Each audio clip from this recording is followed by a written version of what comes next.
Then it is time to click the record buttons and get on with it. We are right back with Mighty Nine, episode number 4. And you know what? I haven't really been feeling the show so far. I don't think I have that much to say about it, honestly. I think this is just going to be the last one, and then I'm going to quit. I think I'm just going to drop it here, because I don't think there's going to be anything after this that'll be particularly interesting. And I don't think there's any point in really continuing. I just like trolling chat. Anyway, if you haven't belonged to one of these recording sessions before, start with the first one. It's weird to start with the 4th one, although I suspect maybe some people will just watch the 5th one, given how much chat has been hyping up episode 5. So if you haven't been along to one of these, the way that it works is that I don't want to do any work whatsoever because I'm lazy, because this is my lazy relax and cut loose and do whatever I want channel. So I don't. And because I don't want to edit these videos any more than absolutely necessary to remove a titty here or there, I'm not going to show you any footage on screen, as you can probably see if you're looking at it. You'll occasionally get a little static shot like this of something or other. Like that, right? But you're not going to get to see any actual moving animation, because whenever the animation is moving, I'm going to do that, and then you're not going to get to see anything. So, if you want to follow along with what I'm doing, you're going to have your own copy of the episode on your own computer, so Amazon can't ding me for showing you footage I'm not supposed to show you. And you're going to have to follow along. So you've got subtitles that'll help tell you where you are in the episode, and you've got a little timestamp up in the top left corner that also helps you figure out where you are. I'm going to give you a countdown, 3, 2, 1, go. And anytime I need to talk about some stuff, which happens on occasion, I'll say 3, 2, 1, pause, and we'll pause together. And that's how we're going to stay in sync, is I'm going to give you countdowns, count you in, count you out, and that's the way it goes. If that's a bit inconvenient for you, yeah, that's on purpose. But you can come along to the Discord where we record these things live, and that's definitely an easier way to watch this. Or if you don't have the ability to come along for the live recordings, you can become a member of the channel, and there are some more convenient versions of these reactions available to those who want them. But you don't have to pay me any money for any of this. It's fine, actually, and it's also completely okay if this is not your cup of tea, and this is not how you want to watch reactions. It'll probably be edited into clips eventually, so maybe you can just wait for that then. Anyway, now that I've explained to you how the thing works, let's see if it actually works. 3, 2, 1, go.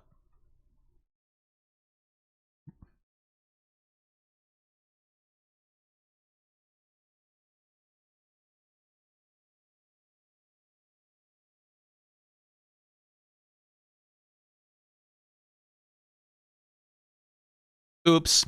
Yeah, no, it's, I do like the, so long as I have these, he's within my complete control. Oh no, he's out of my control!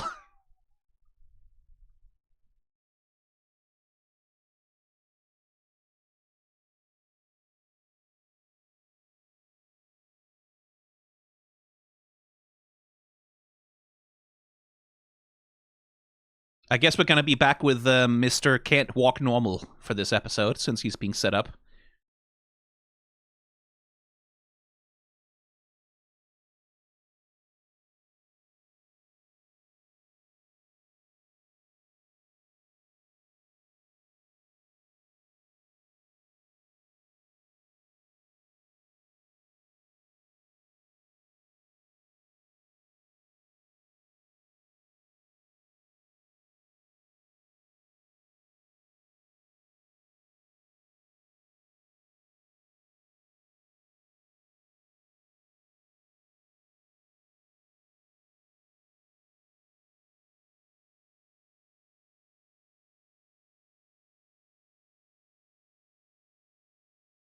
Oh,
Very funny. 3, 2, 1, pause. That's a good little scene. I like how they handle that. Let me just go and check here. I want to see, because they're doing the thing, like, we're cut, all of them interrogated separately, but we cut to each of them in turn in a way that sort of creates a consistent narrative flow. That's just a good little... That's a good little trick of writing. Like, there's a writer somewhere who's, like, very satisfied with themselves that they managed to, like, make this flow as, like, a series of scenes that are separate but interconnected, and you can just cross-cut between them kind of way. There's a writer who's satisfied with themselves for that, and I think that's fair. Like, I think that is fair. I think they posted this one in full on social media as, like, promotion for the show as well, which I can see why, because, like, this is a good little sizzle reel, both to establish character and to set up, like, what the like, how the characters are feeling and what they're doing. And then the other little trick that you can see the time of day change, right? Morning, afternoon, early evening, sunset. We're reaching nighttime, and then fully, like, this is twilight, then nighttime. So you can see the progression of it, right? That this interrogation is taking all fucking day. And that's another clever little move, I think. And we're, like, the scene itself is just constructed of a background with different lighting painted onto it, and then these lanterns, right? That get to turn on and off depending on... Right? And... So there are some restrictions here, right? For one thing, no matter what the characters do, they can't jostle, right? Like, so there's limitations on what the animators can do with the characters here. The characters can't bang the table hard enough to displace the lamps, right? Or displace the table, for that matter. The characters can't move in any way that would displace the chair in such a way that it doesn't cross-cut neatly, right? They can't throw anything on the floor. Like, there's limits to what you are able to do with the character animation here, which is part of the reason why... Like, it does feel a little like there's a limit to the acting that the characters can do, right? Like, Bo leans back and fucking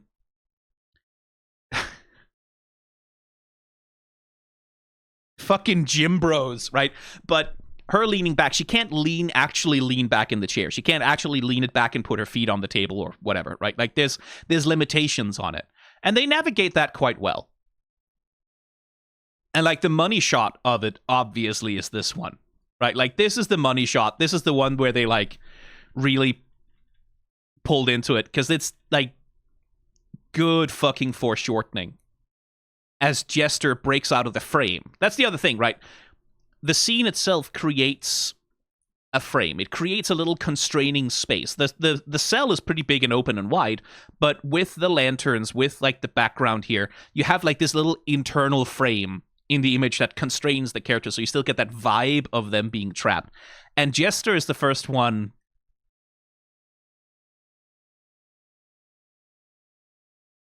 who pushes out like this, right? And, like, breaks out of it. And they really fucking...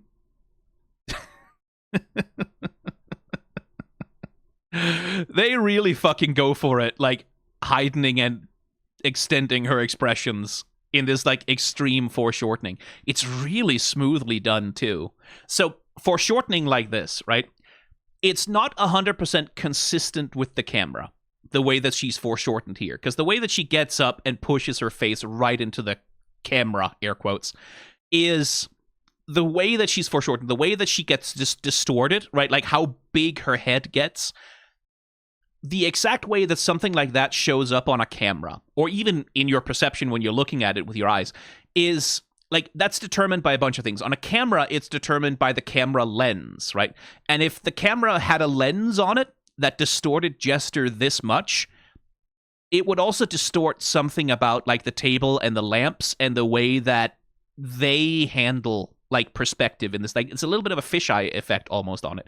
So this is not realistic, right? It's not realistic. It's not how this scene would look in a camera, but that doesn't matter because this is what you can do with animation, right? Animation has that option to stylize and distort and go beyond that which is merely physically possible, right? A 3D animation that wanted to do something like this would have to do a lot of cheating to camera to achieve the same effect in the same way, because they'd have to fight the actual emulated camera lens that the 3D software was operating with in order to achieve the same effect. So that's pretty cool.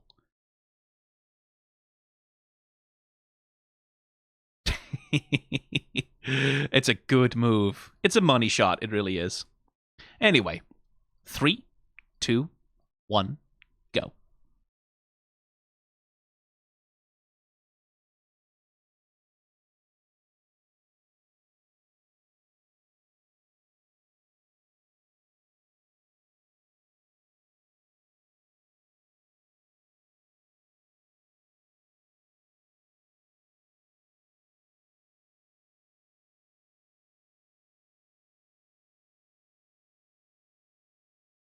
He's gonna drink it. Yeah, bad idea, dude.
Do they?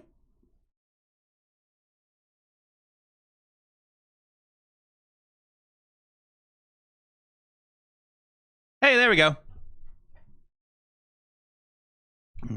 Love being a hexblade.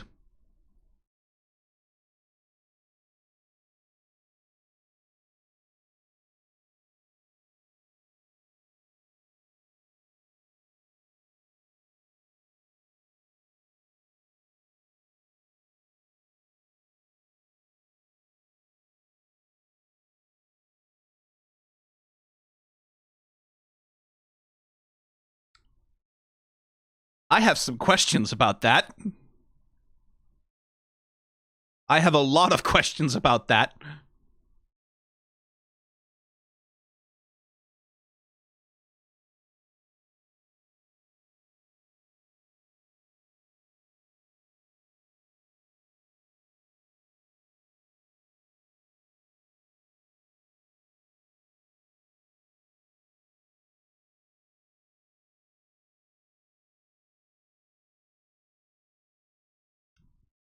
Three, two, one, pause. I have some questions about that. It's like, hey, hang on. If a child is born, usually, like in the natural course of things, they'll have a soul, right? Like it's like children aren't born soulless little golems or there's a soul in there. And then what happens to that exactly? What's the thing that happens when you put, is it good? Chat, is it good if you have a soul already and then you put another soul in there, and then the soul that you put in there also has like 5,000 other souls in it at the same? Is that good? Is that something that people are like designed to handle? Is that fine? Is that just unproblematic? Is that just immortality with no problems? I'm sure it's okay. I'm sure there can be no negative consequences that can happen to anyone from doing that to yourself over and over again for 6,000 years. I think I'd be fine. Like, you know what? Maybe other people would have problems, but me personally, I would be fine. I would just handle it. I wouldn't get any bad degenerative diseases or anything from that caused some kind of magic dementia to happen to me, where I constantly remember all my past lives in a way that's completely uncontrollable and which destroys me psychically and physically. That wouldn't happen to me. I'm built different.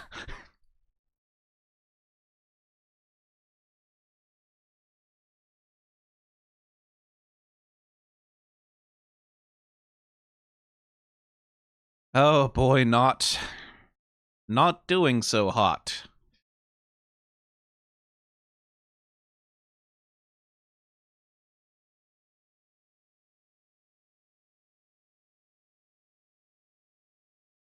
And like, we get a repetition, right? Once again, when not is in the grasp of withdrawal, right? Like when withdrawal is happening, impulse control goes away, right? Responds to everything like it's a threat.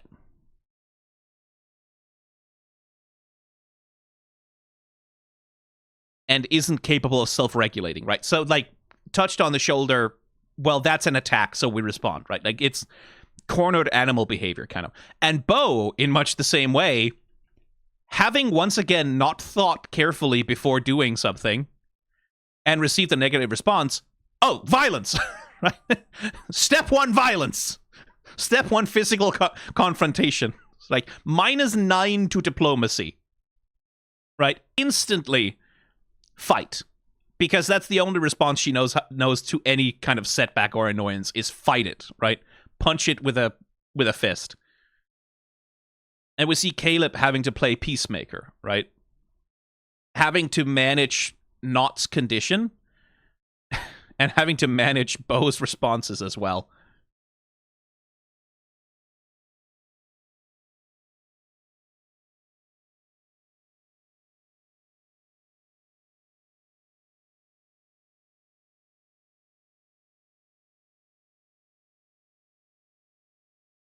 And we get like a classic scene of, like, this is sort of the opposite of meeting at a party, right? The party meeting at a tavern, rather. Like D&D group meets at a tavern, right? This is sort of the other classic way of doing it. They all meet in prison, right? They all meet in jail, and they all like are united by like a common need and a common goal that's just enough to shake them together so they can get on the road. And once they are on the road, that's when they can start to develop, you know, some kind of other dynamic, which is where the Pearl is a clever little conceit, right? Because the Pearl ensures that Bo has a reason to stick around and has a reason to get invested in that. Mollymauk, we get investment from, right, a need to bury a friend, right? Like a need to be able to return and properly grieve the people that he has lost. Jester would just go along for fun. We kind of know that that's her personality, and Ford is going to get dragged along. And for the rest of them is like just the ability to get out of prison and get their stuff back, right? It's a situation you engineer such that every character has a good reason to stick with all these other fucking weirdos for long enough to grow fond of them, right? For long enough for the friction that naturally exists between their archetypes and their characters and their neuroses to be overcome by party dynamics, by friendship dynamics. And it's one of the difficult things, like, it's one of the things that every DM has to learn how to do, right? Is that you have a party, they all show up, they, like, 4 of them are edgelords, 1 of them is a silly little comedy cartoon character. The DM has to find some fucking way to shake them together, right? Like, to put them into a little jar and shake until they stick together a little bit, right? And that's a skill that a DM has to have. That's a skill that a DM has to be able to develop. And you can kind of see, like, it's a classic setup, right? And it's a classic setup because it's a setup that works in movies and TV as well, right? Like, it's a setup that's been tried in different forms of fiction many times before. But it is fun to sort of be able to see the mechanics of it at play.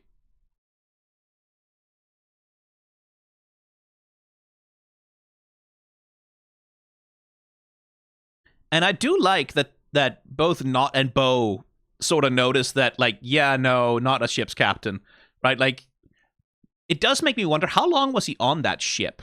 Because, like, if he was on that ship for long enough, he will have been pulling... We saw him pulling the ropes and shit when the ship was sinking. So one would imagine that he's been on the ship for long enough to get calluses. So why are his... Hang on, did his hands just become all smooth because he got revived by the sea monster and it just healed him, including all the calluses on his hands? So he looks like a little... So it looks like his hands just like, oh, yeah, sure, you've been pulling ropes on a ship. You're a sailor. Just to fuck with him. Yeah, sea monster gave him a factory reset. That'd be quite funny.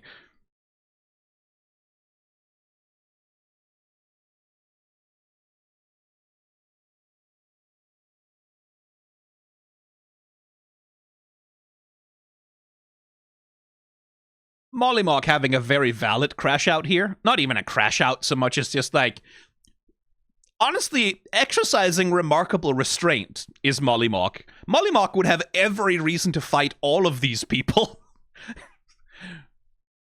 Every single possible reason to kick the ass of everyone here. And yet, holding on to his senses... right? Demonstrating infinitely more restraint than Bo. Especially. And certainly also Not, who is, well, Not is struggling with some fairly reasonable problems that are making her more erratic. But, like, imagine this scene from Mollymock's perspective, right? Like, these fuckers that he was nothing but courteous to, treated, like, the ones of them he met, treated them with nothing but kindness, tried to ensure that they had a good time at the circus, and then 2 hours later, everything's burning. He's just murdered his own best friend. All his friends are dead, and these dipshits are sitting around complaining, as though they have something to be sorry about. Remarkable restraint, honestly.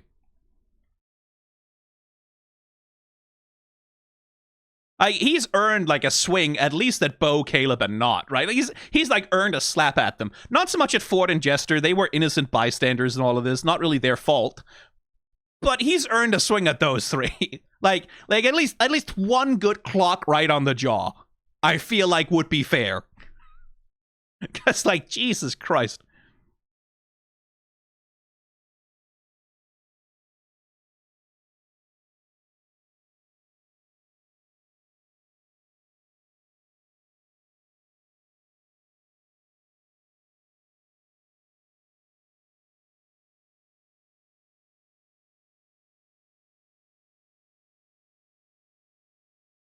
Very cute animation on Jester. The way that she, like, goes from fairly, like, sort of downbeat and sad to boom, boom, boom, hug. It's very cute. Anyway, upon death, the body is discarded, but the soul is preserved. Yeah. I'm still like, I don't know how much they're going to explore it in this season, but I'm still very much on the thing of like, this is a circle of people in masks chanting, and the guy had to stab a woman to death while she was still awake with a dagger in order to have her soul extracted and locked into a big orb. I'm like, all of the imagery here says this is some bad shit. Right? All of the imagery here says this is a fucking ritual cult chanting circle where they're summoning an elder god or something. All of the imagery here is saying bad. Because it's like, you couldn't put her to sleep. Like, it had to be with a dagger. You couldn't, like, there must have been like a soporific poison or something, right? Like, because does it have to be a murder? Because that's the thing that happened with Trent, right? Trent. Yeah, I'm gonna have a fucking. We're going to go to a kegger with Trent and Dave. Yeah, dude, it's gonna be sick. Oh yeah, Trent, man, he's gonna do his little scalpel incision and turn off our gag reflex. That's gonna be totally cool, dude. We can drink all night without throwing up. Trent. Like in the scene where the one thief dies, seemingly because Trent makes that incision behind his ear to sort of kill him or send him off or whatever it is he does. Is that because he actually like hurts him, inflicts an injury, and then that seals the pact that allows this thing to absorb the soul? Does it have to be like someone has to kill them? It cannot just be that you pass naturally. It cannot be that you just expire. You have to be killed in order for your soul to be taken. I don't know, but just all of the everything about all of this is just telling me this is bad. This is don't fuck with that shit. Every time that relic fires a laser beam, that's like 5,000 souls being consumed because it's a battery for energy that allows it to be used as a weapon of mass destruction. I don't know.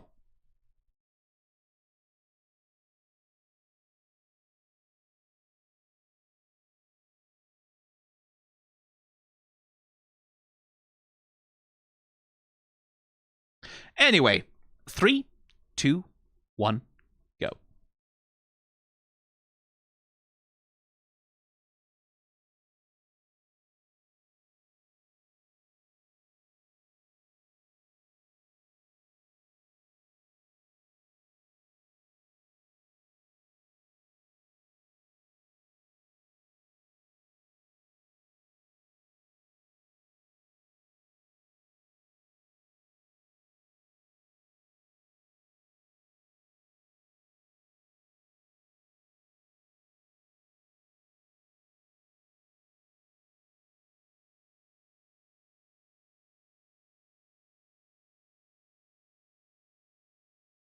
Green. What species is that?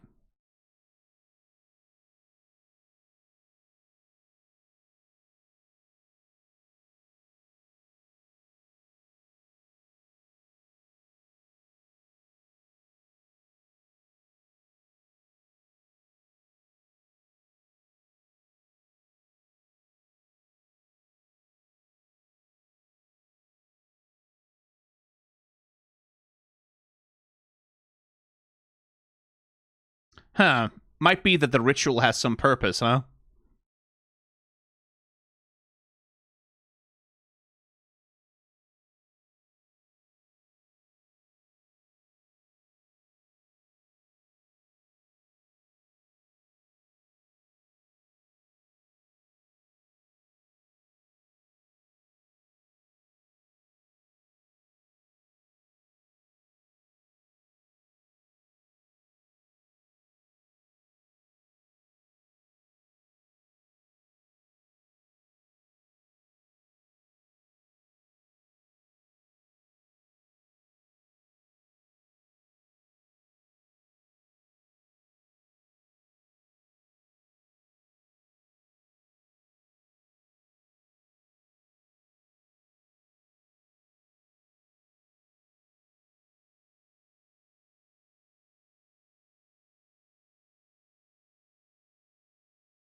Oh dear. Were you not quite clear about who you were getting in bed with there, buddy boy?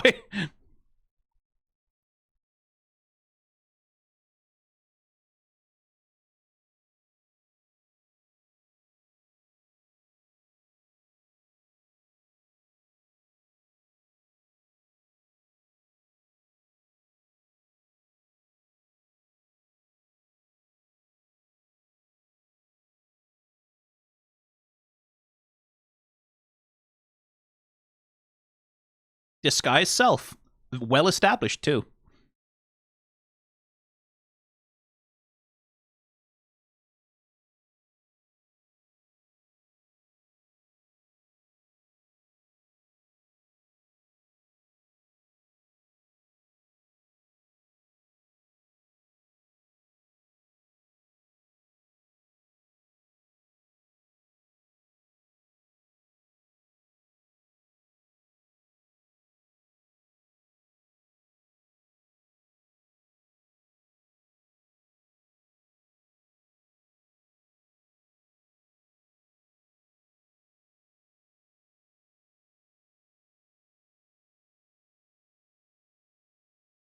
Huh.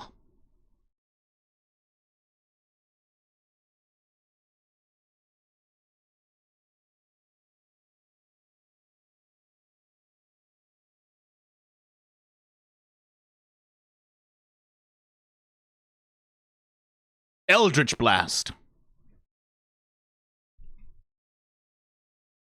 He's a warlock. He has one plan. Eldritch Blast.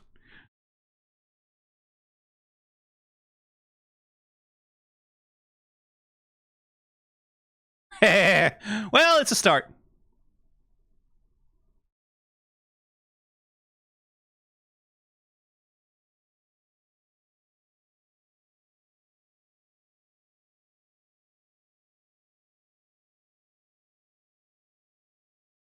Was that another case of nat 1s and nat 20s?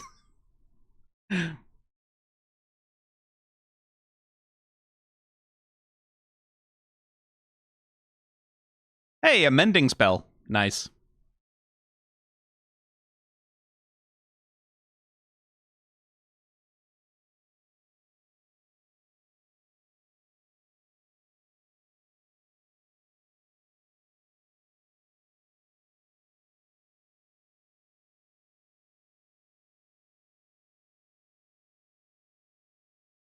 Yeah, sure.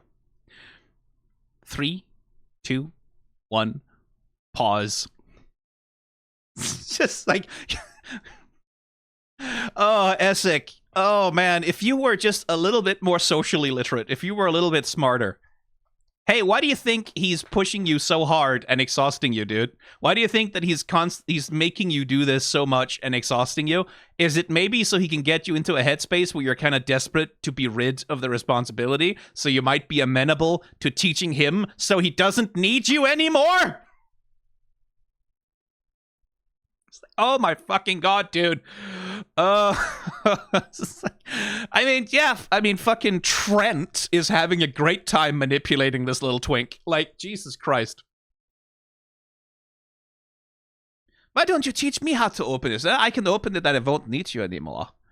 You won't even need to be here. You can just go home to your mother. Yeah, you can go home to your mother. Just turn around for a second and don't mind me. I'm just going to pick up this dagger. I'm going to stab the prisoners with the dagger, of course. I'm not going to stab you if you just turn around for a second there. Yes, yeah, very good. If you could bend over a little bit.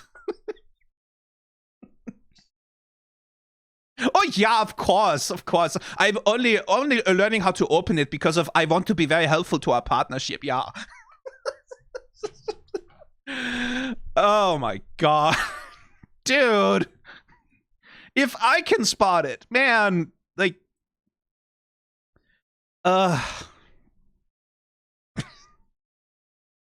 poor little twink. Like, and it is like certainly my diagnosis of Essek so far is that he is a mama's boy, right?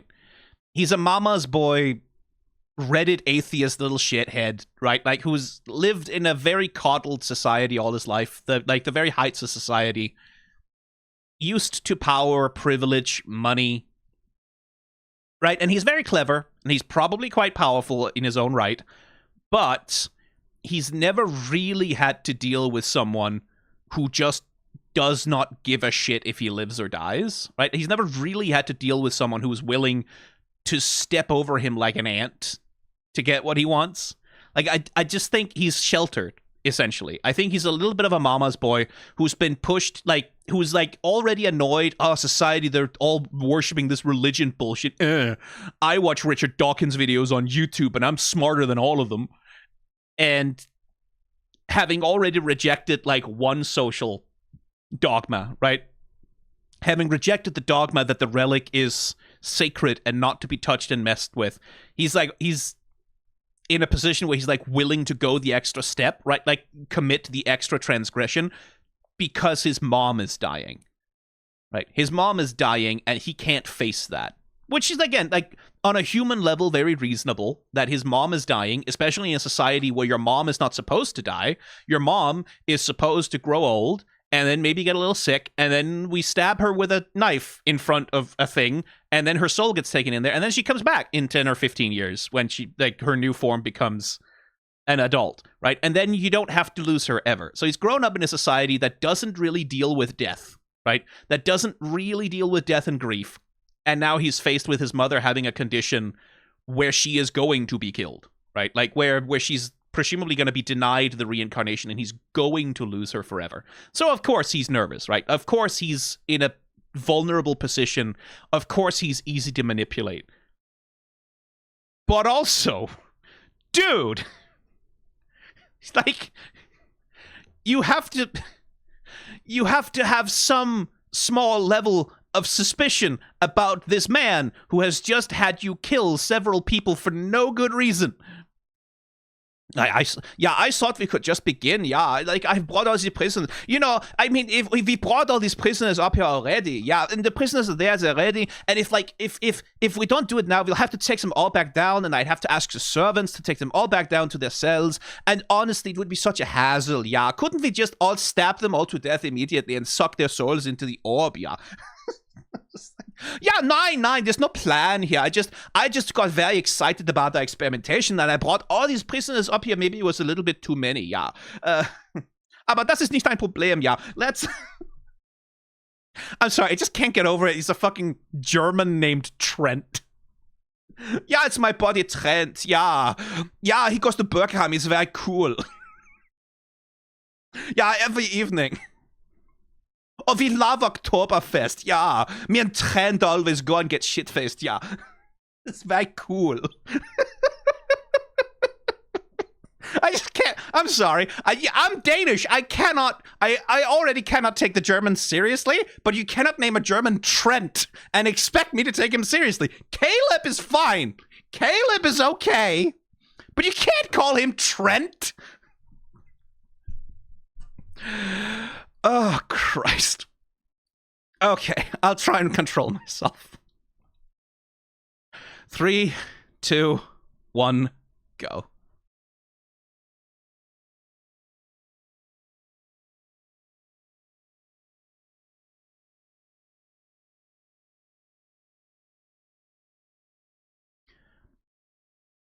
Make him drink first.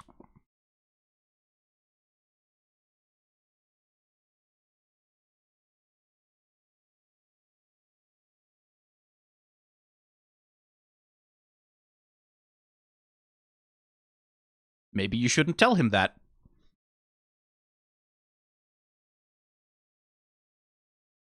Maybe that's information you should hold on to.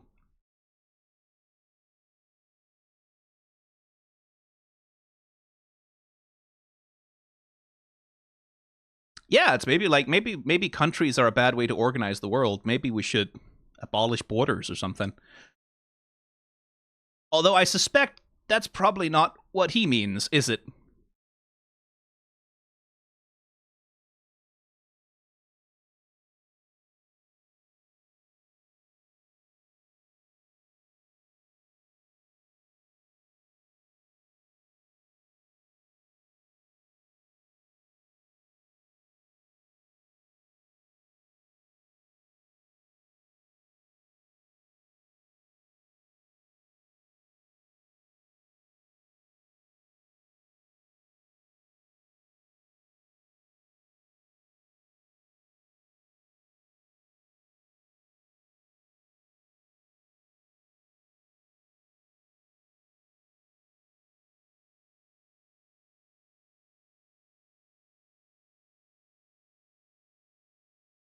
Like is a strong word, isn't it? Yeah.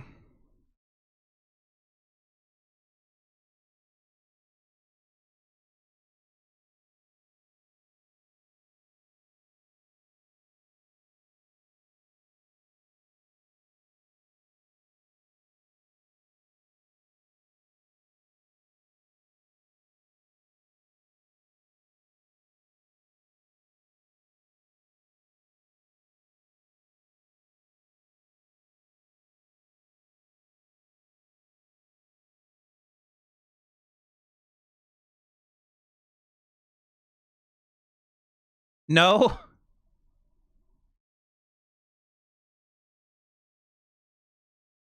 The traveler. Yeah. No, she doesn't need religion. She needs a detox, man.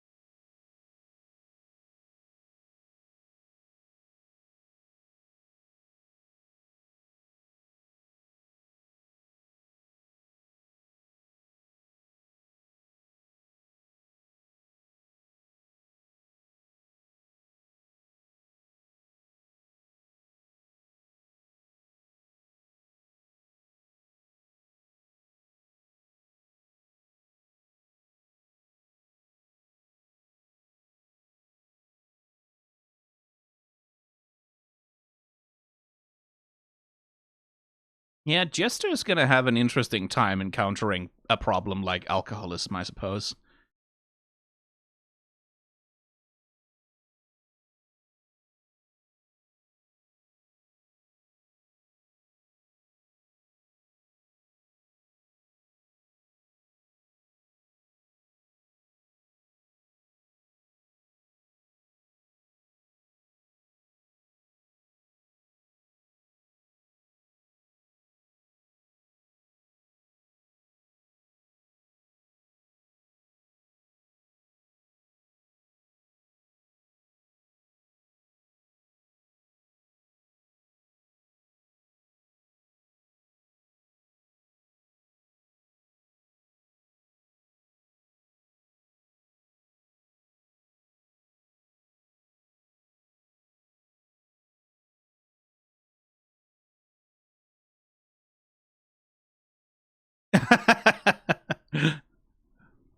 The way he looks over his shoulder is like,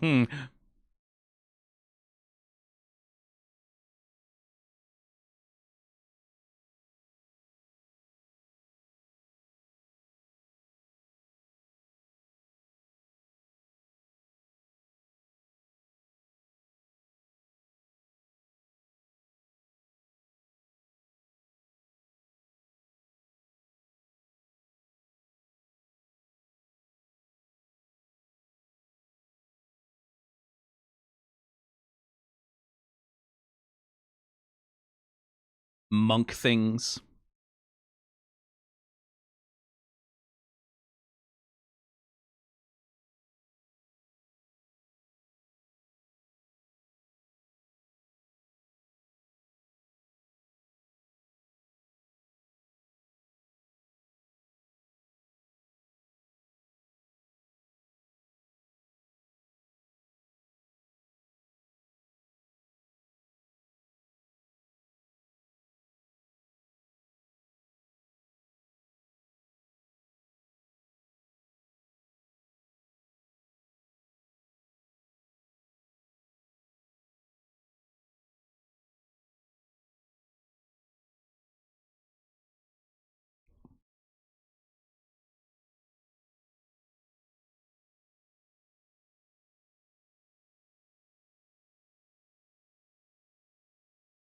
Oh, line.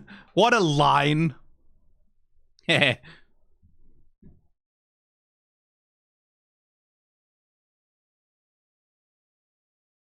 Midshipman obvious. Couldn't say captain.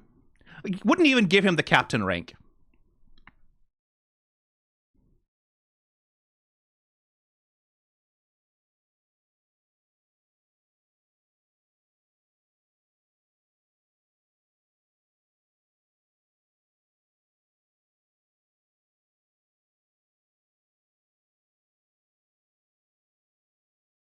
So, Blood Hunter. Is that something that lets you hunt blood, perhaps?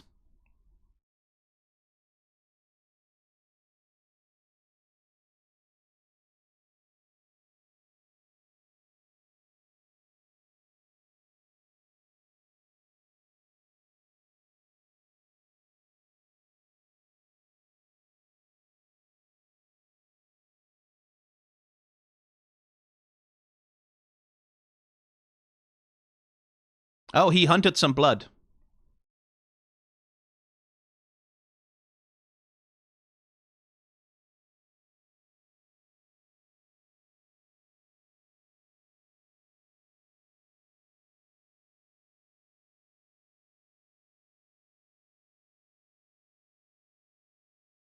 Three, two, one, pause.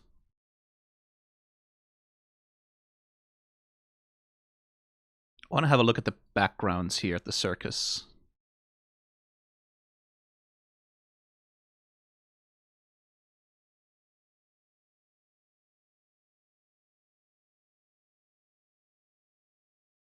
So the obvious thing is, right, like all the colors here are gone, right? Where when we were in the circus during the good times, the sun was blue, nothing was overcast, everything was bright and colorful. Right, and now here, even the things that aren't damaged are all, well, it's all overcast, it's all gray, everything's desaturated because it's a sad scene now. Before it was a happy scene, and now it's a sad scene. So we've desaturated everything in this in the scene.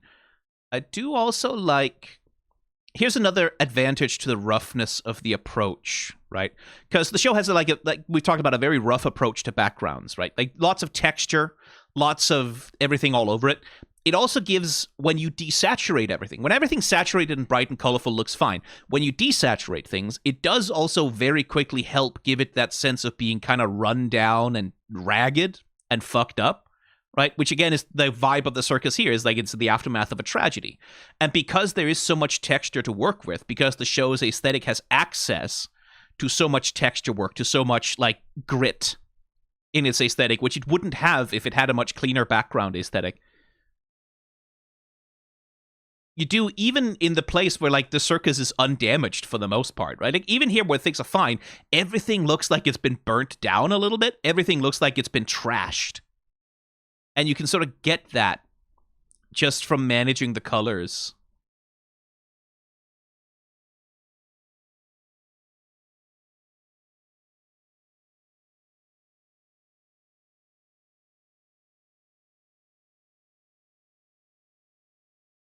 This is a good little frame also, right? Like we cut from Mollymauk having a little character moment with his swords to then we have these two beams, right, that lead the gaze and sort of create a little frame within a frame that sort of frames Ford and Caleb as they have the little character moment conversation. Solid cinematography. And I do like that Ford is still on the same thing he was with Jester, right? Like he was interrogating Jester for clues to figure out what the fuck his powers are. And now he's talking to Caleb and he's like, is there another way to get magic powers than to, so far I know about clerics and warlocks. Is there another? Can you do magic in some other way? Oh, wow, you can learn it. Cool. Like he is still kind of stuck on just trying to figure out what the fuck the deal is with him. And like, have you heard of Soltrice Academy? It's just like the world's most tired man. Just like, yeah, no, he's never been there. Sure, he's never heard of it. That doesn't trigger anything in him. Soltrice Academy, no, never heard of it. What's that? I've never been there. I don't have any deep traumatic memories associated with that place. Which is why he doesn't answer, right? Like, have you heard of Soltrice Academy? What do you know about it, right? It's like, I know about it. I know a lot of things about it. I know things I wish I didn't know about it. What do you know? And Ford is like, oh, I just heard about it. And it's like, okay, cool. Caleb is immediately like inquisitive and defensive, right? Like he he hears that name drop from Ford, and he's like, what the fuck does that guy know about that place? What does he know about the people there? What's his connection to it? Like, there's instantly a suspiciousness that sort of enters his personality, his character behavior. And once he sort of feels like, okay, he doesn't know what the fuck he's talking about, that's not like, I don't have to be actively suspicious, but I don't want to talk about it either. But it really is just like,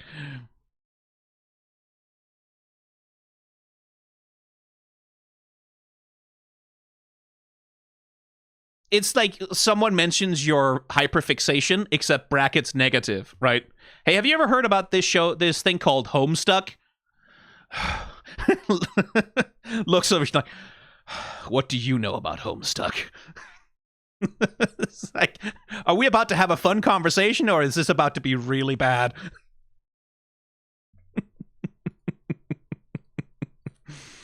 Oh, man. And yeah, it's more character building, right? Like, we're on episode 4 so far, and it's still, like I said, we're still just in the process of slowly wiggling the party together, right? Like, we're slowly establishing dynamics, right? Jester and Not are having their moment off to the side, right? Like, where Jester's sort of having trouble being the comedy character interacting with someone who has like a real serious problem that you kind of can't just fucking make jokes about. And I like that she sort of face plants in a social interaction like that. I think that's good, right? Not is dealing with her addiction and withdrawal. Caleb and Ford sort of like awkwardly having a conversation kind of about magic, where Ford is unwittingly stepping on some landmines with Caleb. And of course, Bo just kind of going off on her own because she doesn't feel any affection towards anyone, and she wants to do everything on her own, leaving Mollymock to sort of wander through the ruins of his home and his family. And it's like, it's still all character dynamic. We're all just establishing this is what the group is like. This is like when they get a chance to talk to each other a little bit. And it is that thing of like, we only have 8 episodes, and by episode 4, we still haven't finished establishing character dynamics. How much are we going to be able to get done before the end of the season, I wonder? And it is that thing sort of similar to, like I've talked about many times before, but like whatever problems Has Been Hotel has, the main problem that it has is pacing, right? The main problem it has is that it's stuck with 8 episodes, and it has about 138 billion episodes worth of storytelling that it wants to do, right? It has so much that it wants to do, and there's a very, very, very hard limit on what it's actually able to do with the runtime that it has available. That's one of the big problems Has Been Hotel has. Because of this fucking stupid dipshit asshole fucking streaming studio motherfucker assholes imposing this 8-season episode, like 8-episode season rather. 8-season episode, that would be amazing. 8-episode season structure on everything. And Mighty Nein has a much longer episodes to work with, right? This one is like 47 minutes. Which is like, that's a lot longer than Has Been Hotel has to work with. But still, when you're constrained to 8 episodes, that means you have to chop your story into 8 self-contained stories, right? Like a story that can be told in 8 episodes, where each episode has its own beginning, middle, end.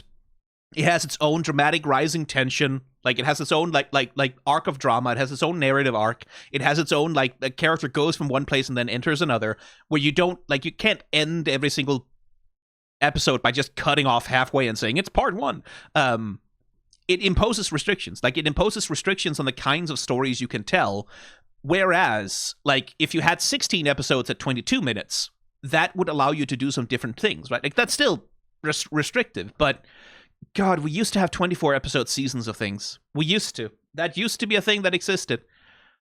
And now, if you get 24 episodes, that's 3 fucking whole seasons of something. Oh my God.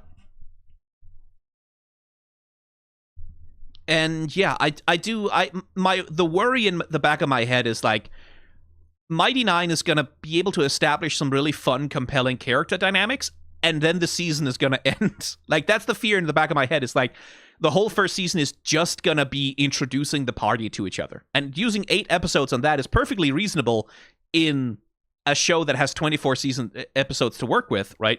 But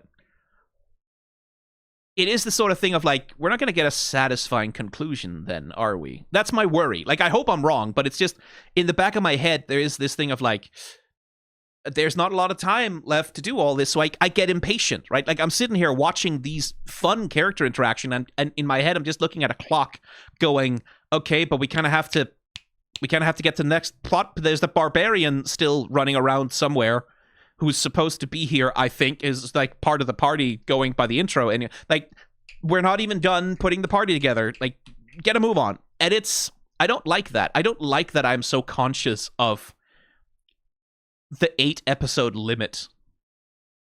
I don't like that very much. It's not the show's fault. Like, they probably have the number of episodes that they had budget for, you know? But still, it's the streaming era. There are advantages to it. There are advantages to the streaming era.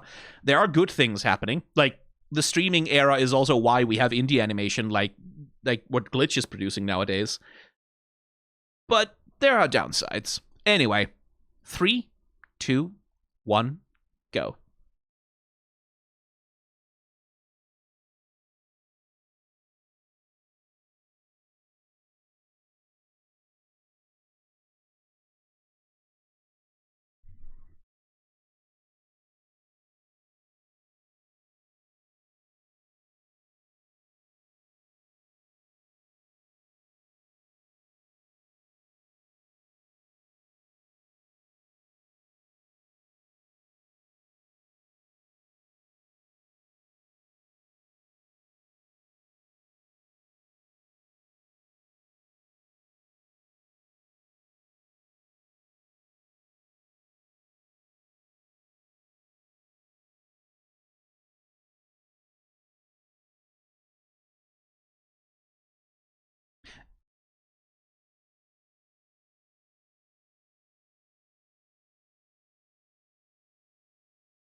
Yeah, that could happen, dipshit. 3, 2, 1, pause. Ah, man. Essek, you dumb little twink. You fucking dipshit idiot moron. You absolute rube. You gullible piece of shit. Man. But I do like this as a character moment for him. Because this is revealing, right? He is given the tiniest sliver of power, right? Essek instructs him on the tiniest sliver of power and then asks him to limit himself, right? Pick it up, put it down. This is an exercise. We're doing this one step at a time. He's asked to put the tiniest of limitations on his ambitions, right? And the smart thing from Trent also, frankly, would have been to go along with it, to concede, right? To be like, yeah, but he has gotten a taste of power, and he can't stop himself. He cannot stop himself, right? I've gotten a taste of power that this thing gives me, and he cannot stop, right? Like, he has to push this. He has to find out how powerful it can make him. He has to. And that's a revealing moment for a villain, right? Like, I like that it's like, yeah, it's a moment of like power and abuse and violence, but it's also a moment of weakness on the villain's part. Like, he's revealing something in himself that he does not have full control over, which is his ambition, right? His ambition and his hunger for power.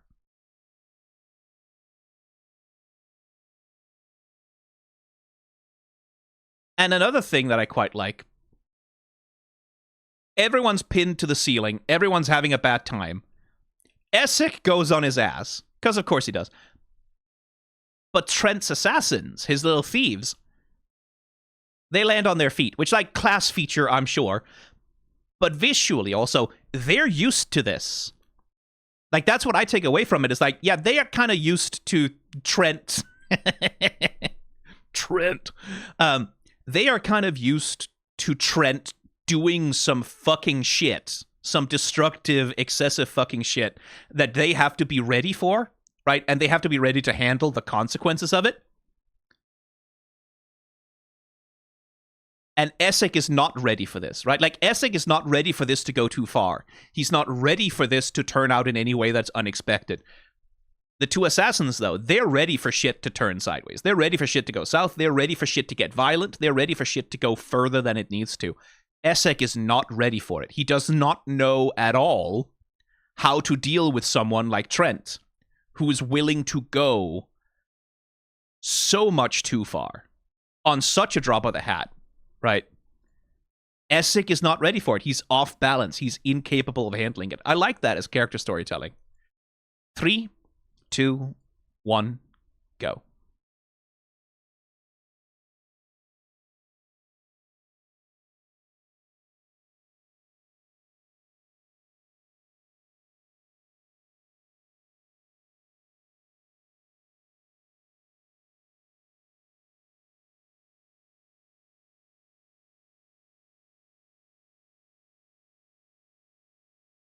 Hey, racial slur.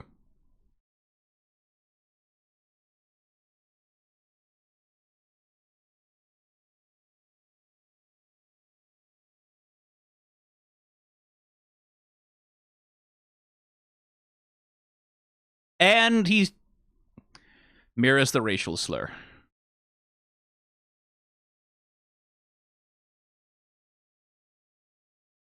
Yeah, Essek.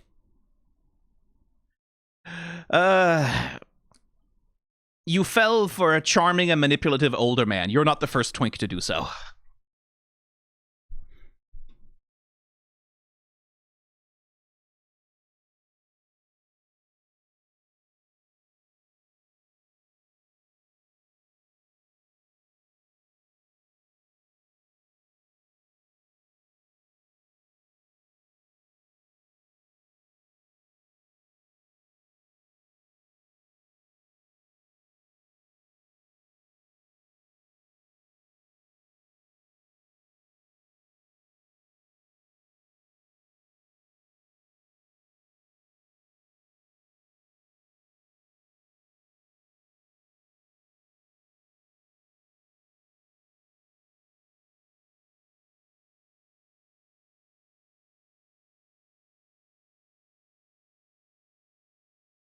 Yeah, you're a D&D party, Ford.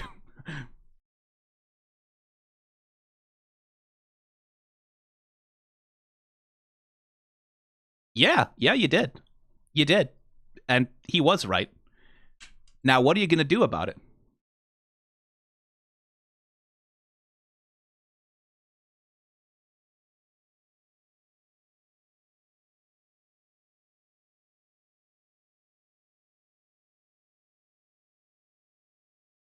Yeah, she's alive. Sure. Yeah, she is. She's alive and she's fine. Don't worry about it. She is. She's so alive. She's the most alive that anyone has ever been.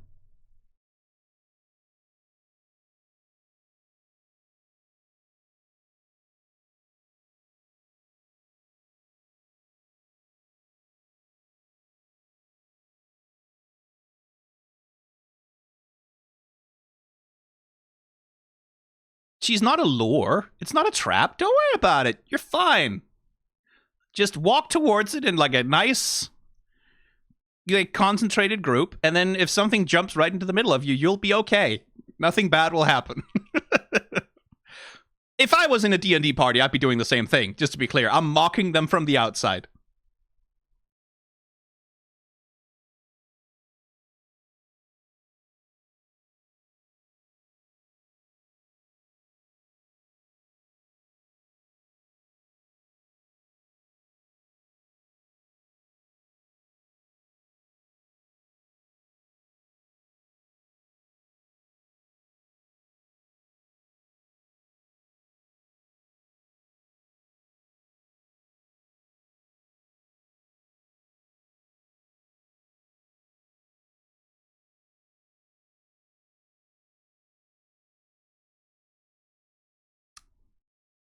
Oh, that's not a good idea.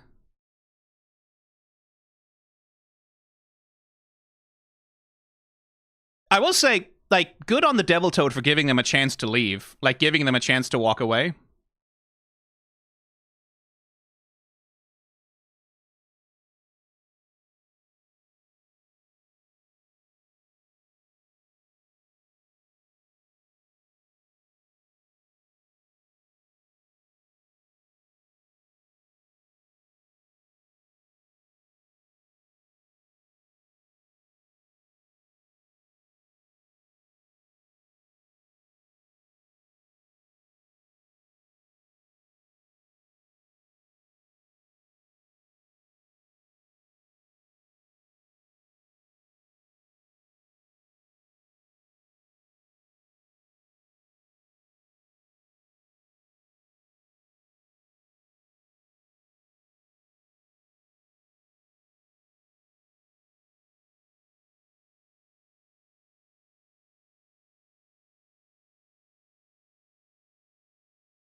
Try and sever the tongue, maybe.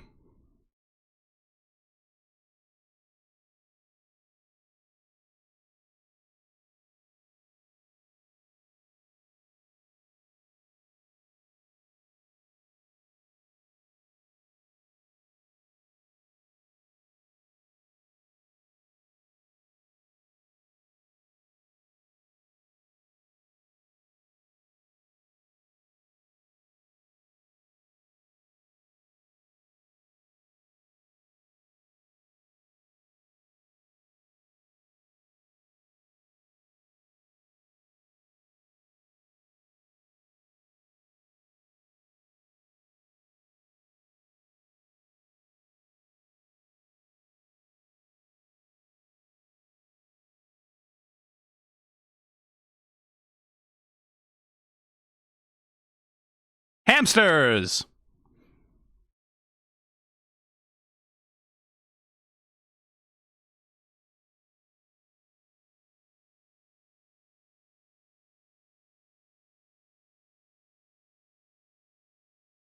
Should have brought a healing potion or something.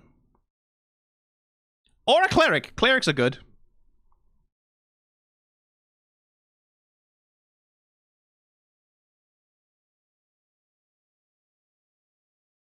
Might need Revivify for that one, though.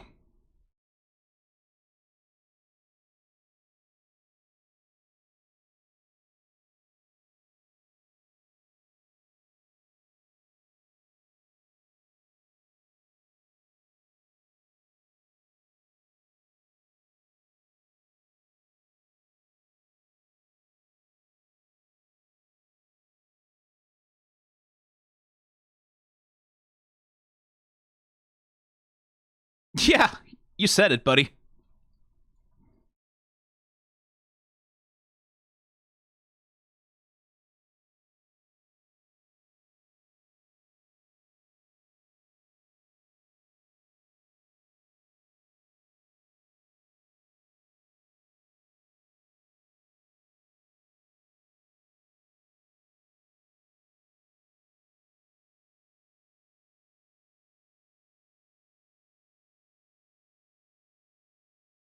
Ooh, hang on. We're going to look at that in a second.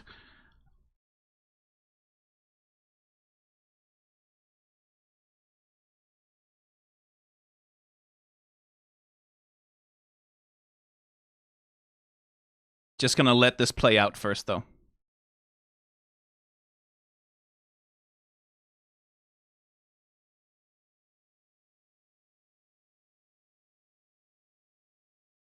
That tongue is getting shorter by the second.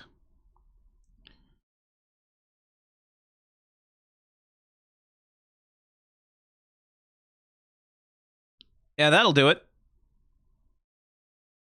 3, 2, 1. Pause.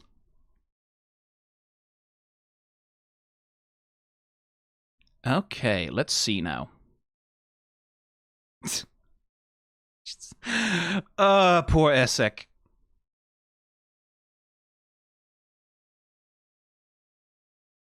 So Crick, again, even if I didn't know it, you can, like, that's a slur. That's a slur. And again, the way that Trent immediately, like all Germans, immediately defaults to racism. As if I have any ground. I'm Danish. I have no ground to stand on when it comes to that. We're worse up here, frankly, if anything. But, like, the way that Trent, like, immediately, now that he has what he wants from Essek, right? He has what he wants. He has everything he needs Essek for. He has it, right? What if he was Swedish? The Swedes are worse. I will say, like, it's the further north you go, like, the Swedes are definitely worse than us. Not by much. I refuse to let the Swedes have a clean win in any category, even racism. But they are worse than us by a little bit. Are the Finns cool? I don't speak of the Finns.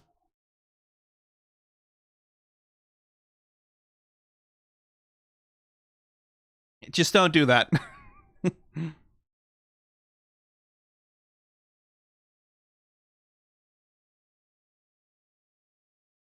But I do like the characterization of Trent. Like, the fact that like it's all he cares about is power, right? It's so clear the only thing that matters to him is power. It's the only thing that excites him. It's the only thing that makes him push himself. It's the only thing that like breaks his otherwise very, very calm facade is power. Is when he's excited by power. Yeah, what indeed, Essek?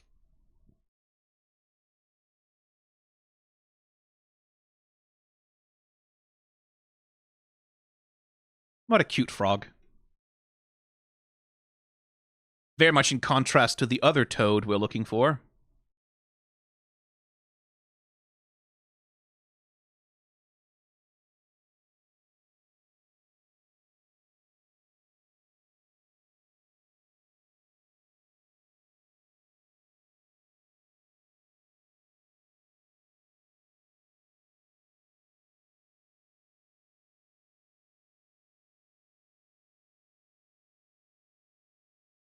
One thing I wonder about the animated performances, like presumably during the campaign, the voice actors, being actors, probably were acting out a lot of physicality of their characters, right? Like they probably were doing a bunch of like I would imagine that a bunch of gestures, mannerisms probably came from the actress. Like from referencing stuff that she does on screen. And I do wonder the extent of that, like because again, like if I was show running a production like this, what I would want for like various scenes and shit is I would want reference footage of the actual actors acting out their characters, right? Like I would want to have them part of the process to like capture the physicality of how does this character move, how does this character act, how do they do. And I wonder if they had the actors actually like shoot reference footage or something like that, or like act out examples of scenes. Or like I'm wondering essentially the extent to which how much of the animation acting of these characters was something that they found, like that the animators had to come up with, and how much of that was in like reference footage and like a lore bible, a show bible, and whether they had like a library of that. And I don't know, but I would be curious to see some like behind the scenes stuff about the production of the show, especially when it comes to capturing the characters.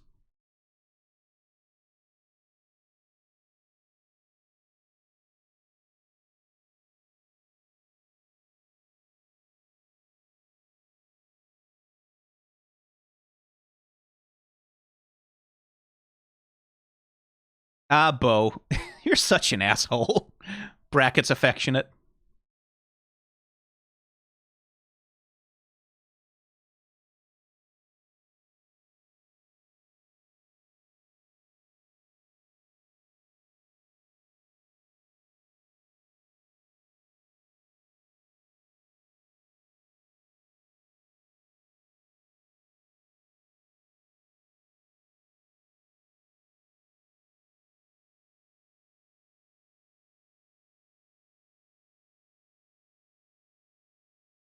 Yeah, breaks a random branch on the ground. It's a perfect staff.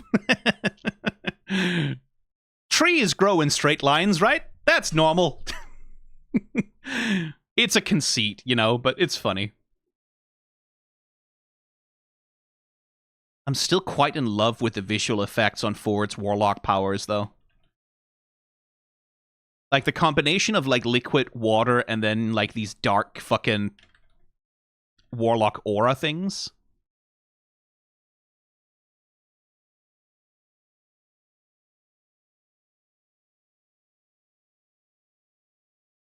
And again, interesting bit of physical acting. Like Caleb spends a lot of his time protecting, getting in front of, holding a hand over, not, right? Which, like, both protective. It's the kind of thing that can also very quickly turn controlling. I wonder where they're going to go with that.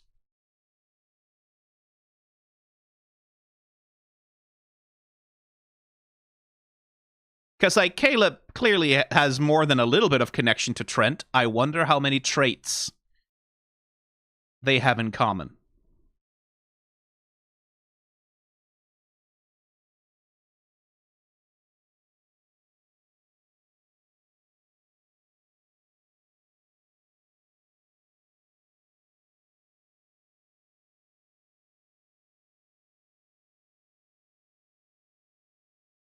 I do like this scene. Like, it's a joke scene. It feels like they adapted this directly from a joke that someone said at the table. Like, I feel like Matt Mercer gave a really fucking creepy description of Toya looming out of the mists like that. And then Ford's player just like, I'm out. And it was mostly a joke, but they adapted it for here.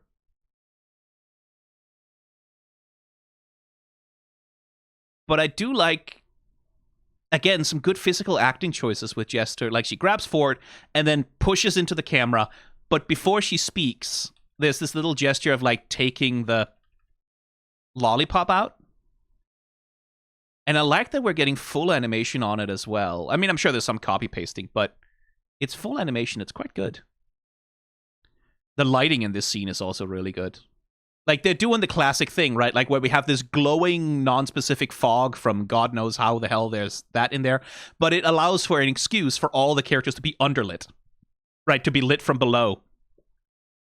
To cast, like, dramatic shadows across them. And really, like, give a sense of otherworldly tension to everything.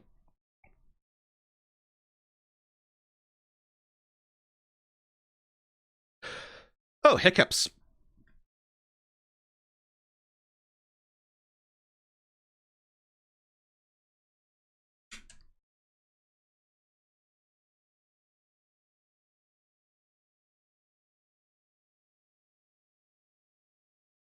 Another bit of interesting acting. Like that little reassuring, like, hey, just let me try this from not. And a good demonstration of her character as well, right? Like, not for the most part is a little gremlin, right? Like, for the most part, a little alcoholic gremlin who's struggling with addiction and who screams and lashes out and yells at people. But with a child who's in trouble, there's a lot of tenderness there and a lot of bravery.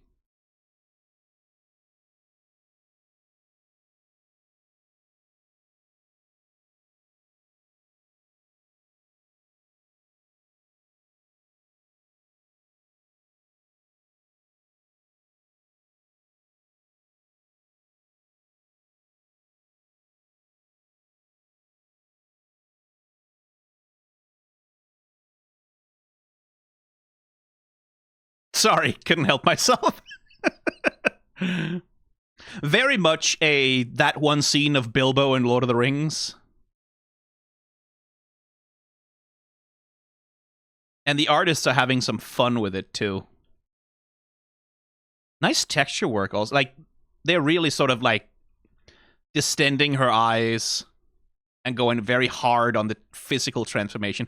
And again, that lighting from below really coming into play to making her face look as fucked up as possible. Lovely rendering on those teeth, too.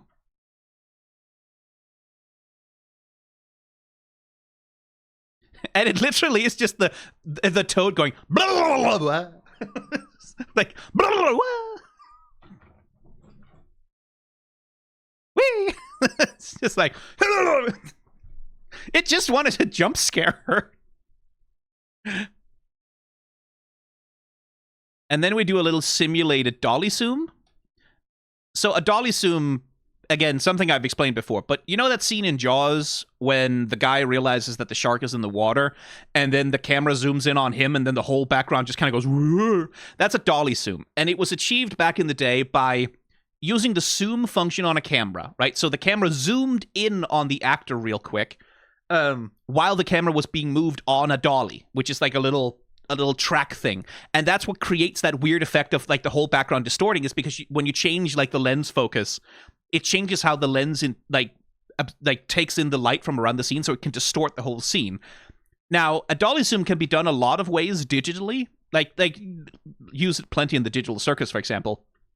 Here, the way that they're doing that is you can see we zoom in on not at the same time as the background recedes backwards, and you sort of achieve the same effect. It's this effect of a horrible realization or the world kind of like distorting around you, or tunnel vision. Like you sort of get that emotional effect. And that's what they're emulating by doing that move, right? Like of zooming in while zooming out at the same time.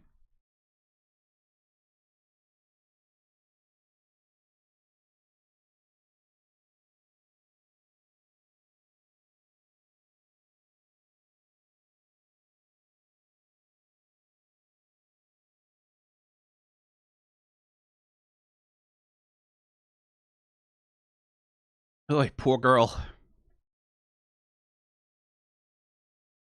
Some lovely animation on her here as she's being, like, swung around on that little lure.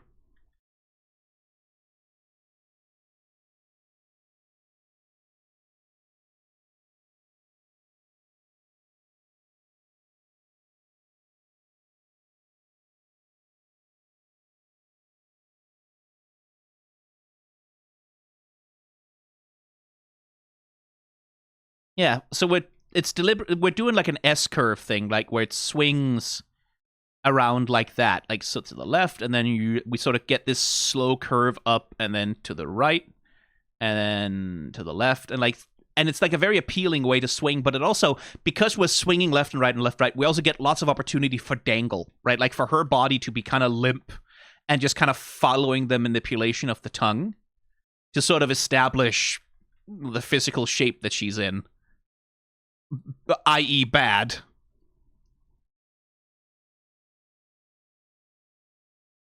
Interesting, the implication here that the toad engineered this situation for itself, right? Like, the child protected me, but I must start anew. Where Toya believed that she had some control over it, but only because the toad wanted her to believe that, because she served as a useful front, right? A protection. Oh, it's just a circus animal, so no need to investigate too strongly what the fuck the toad is actually doing or gets up to.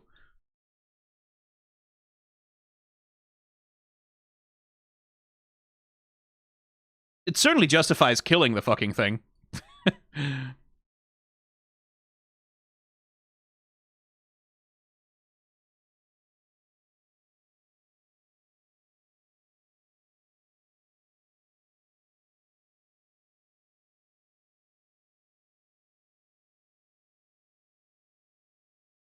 That spooky floating is very good.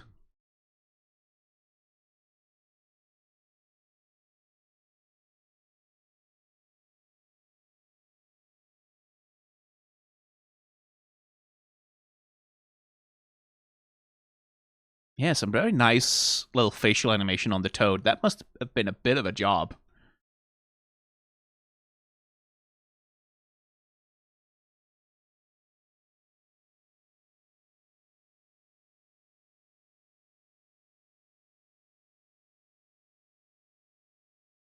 Diplomacy check failed. But, he tried. That's what matters.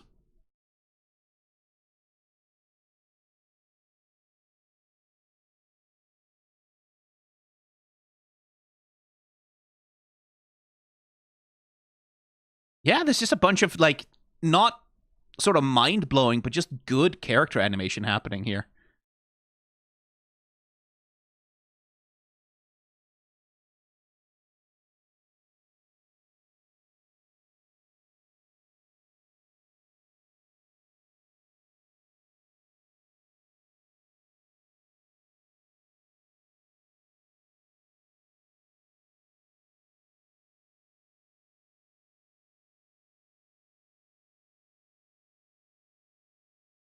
Classic charge shot, right? Like, a classic shot of, like, this low to the ground, just feet pattering and then approaching an enemy. Classic way to do that shot. Some nice background manipulation as well to give it depth.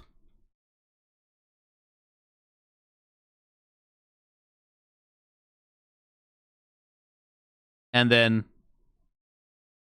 oh, you can really see the tongue going right into the back of the head. And again, it's these S curves, right, that are being used to, like, pull her in, and she swoops in like that.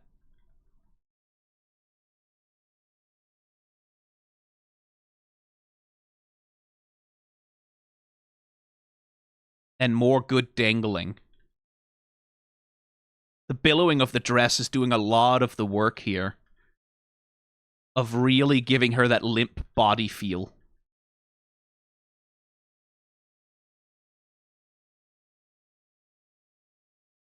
Here we go again. Again, low to the ground angle. Just feet running, character running into it. It's basically a repeat of the shot running towards the toad, right? And you'll see this everywhere once you start looking for it. Like, this is all over a lot of action animation. Because it's dynamic and it's very efficient. Whereas that wasn't Bo.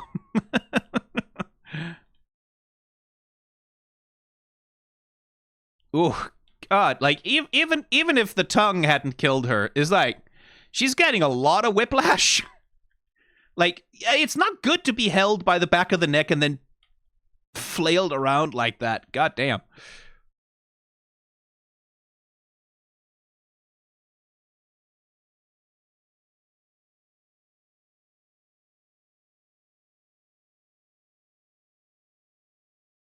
So what would that spell be? Arms of Hadar? No. I guess just a Hexblade activation? Hex? Curse? Something? Well, no, because that should be damage over time, right? Essentially. Not that it matters, right? It doesn't really matter which spell it is specifically. What matters is that he's activating his powers and using them. More of these S-curves.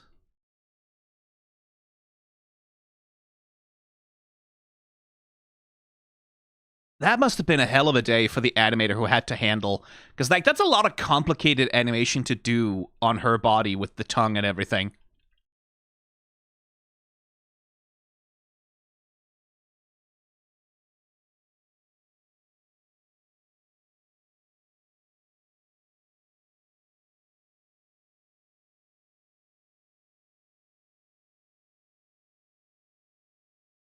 And it looks like it's a sword beam of some kind, too.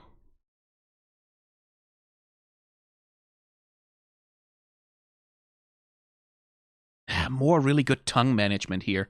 Like, the animators are really making sure that the tongue is never, like, straight, right? Like, the tongue is never just one curve.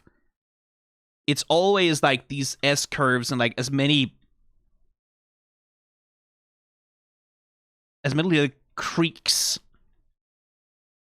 in the shape as they can get to get it across.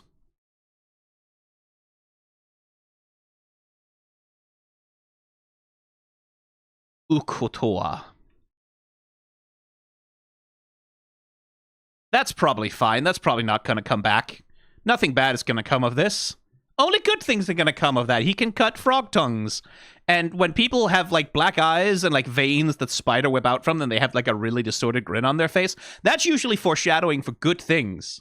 That's usually good. That's usually a nice thing. That usually means they are about to have a very nice time with their superpowers.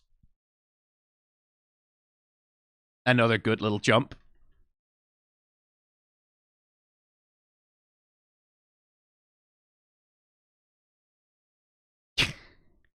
It really is the D&D joke character thing, right? Like, as you have this party of characters who are mostly playing themselves very seriously, and then you have the cleric who summons pink hamsters.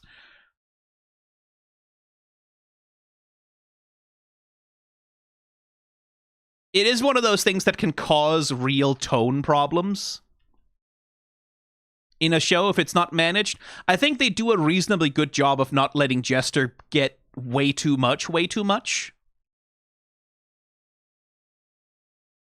But it is definitely the sort of thing where, much in the way that Ford definitely needs to have some character moments where he overcomes his cowardice, right? In order not to become completely unlikable.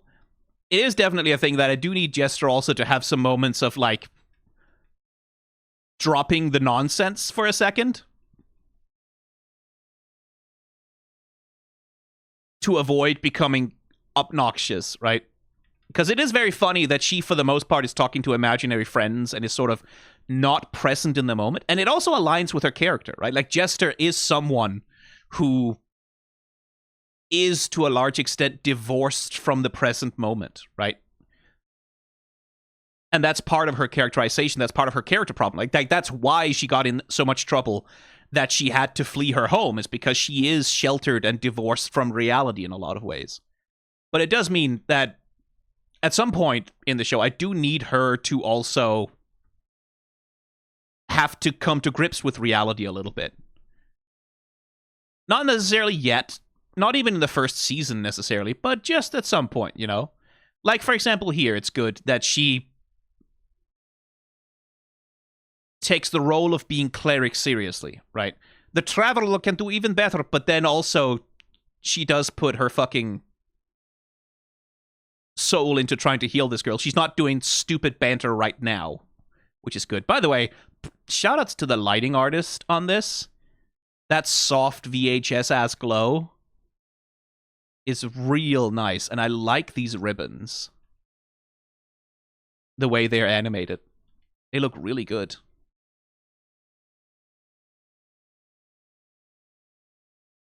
If she gets like a magical girl transformation sequence with that ribbon shit, I wouldn't be mad.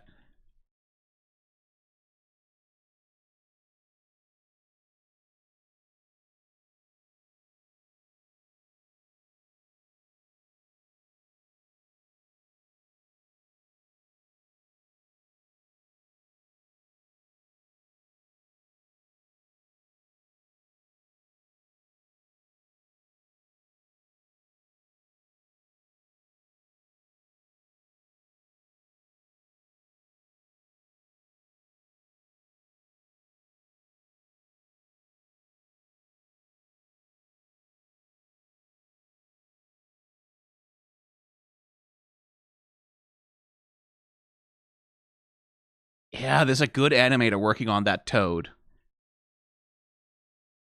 Like, they're doing a really good job of showing the bulk of it, the heft, like how fucking heavy this thing is, just in the way that it lands, the way that it moves. And, like, the camera shaking is helping there. But it's also, like, you can see that this thing is just a big shape of a lot of shit. It didn't work the first time, Bo. Maybe it won't work the second time. Or maybe it will.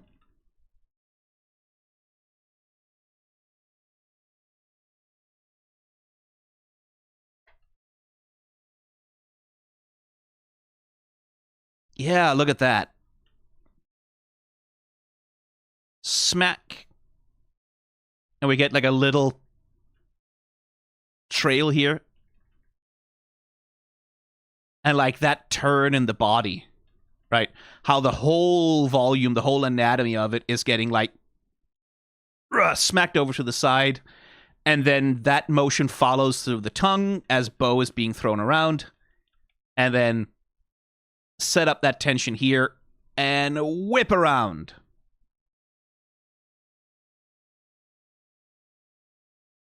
And poor Caleb having such trouble getting his spells off.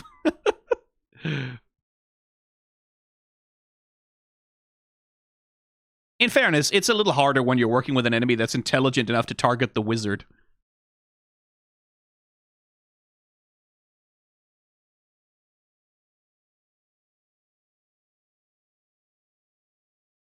Boof.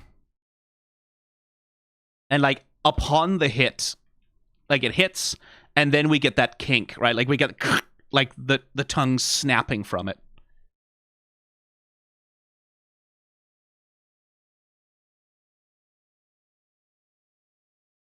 Ooh, that's quite good.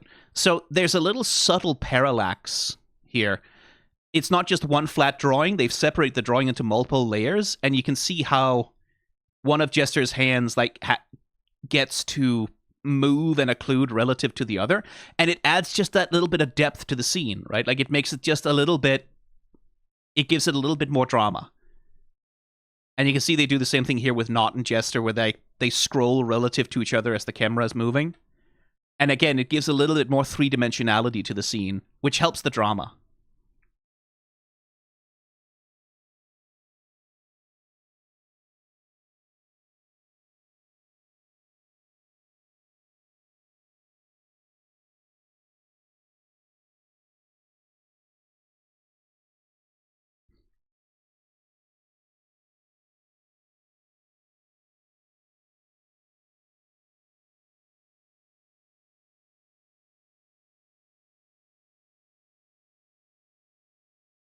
I really am impressed with the Slad's animation. It's a Slad, right? That's what they're called.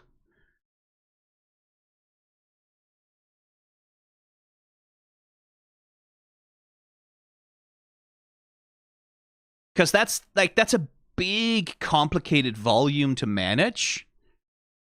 And they're doing such a good job of keeping it like it's a consistent physical threat to look at. This shot too. Yeah, because like once we get to here, they animate on ones. Right? And they're animating on ones here specifically so that when it's like it snaps around his leg, it looks really fast, right? Like it's not just getting there and grabbing him, it's grabbing him real fast. And they're doing it by animating on ones to give it that extra speed. And then right back to animating on twos and threes afterwards.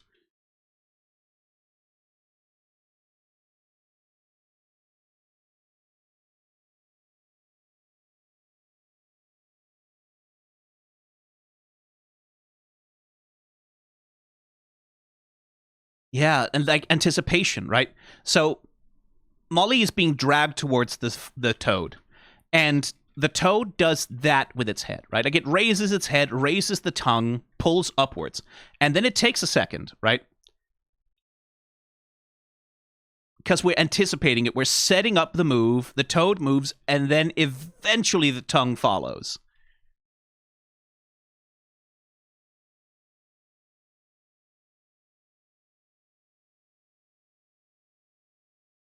That's a man having a bad time underneath a lot of unnecessary motion blur.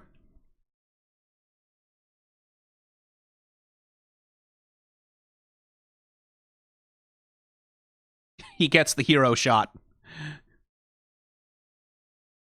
John Constantine ass. And you can tell it's a hero shot because they put like you can see the artist put a lot more effort into like rendering him out like with nice proportions and really sort of getting the detail right, like more than you would for like a normal shot, because this is like a held illustration where again we're doing the parallax scrolling thing, right? Like where his arm is drawn completely separately from his body. So we can do this dramatic scroll, like this dramatic pull of the arm across to really like give it that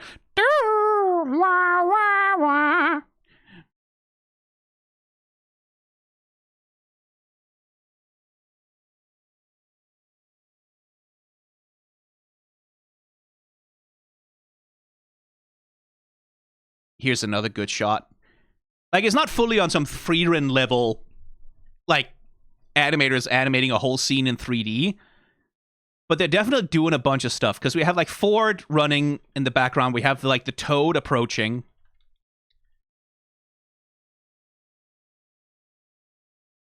We have a bunch of sort of motion tween translations of just moving the sprites where they need to, well, sprites, I say, drawings where they need to be. Good little foreshortening into the grab. And then we cut on Bo coming into the camera, and that's when we get, like, the throw.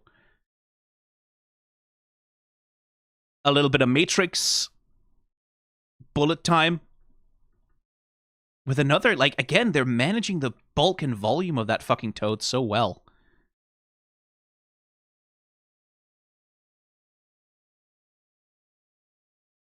Dramatic slice.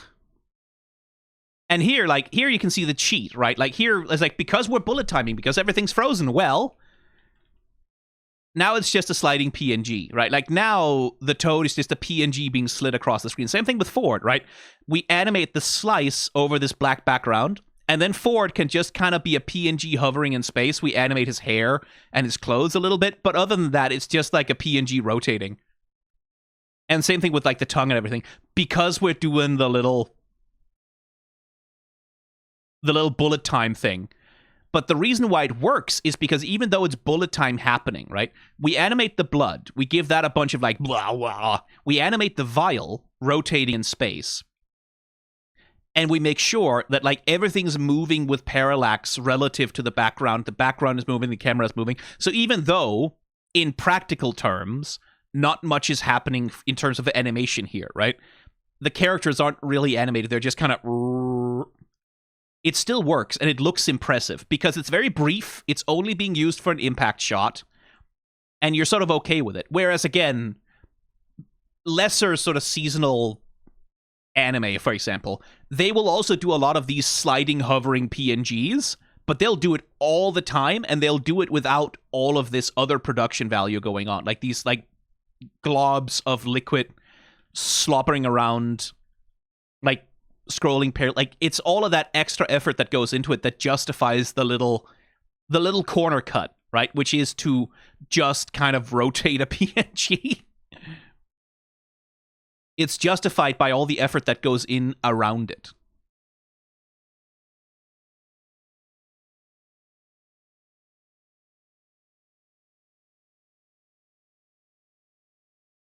That's a good looking fireball. Firebolt? What level are they at this point? Can he cast fireball?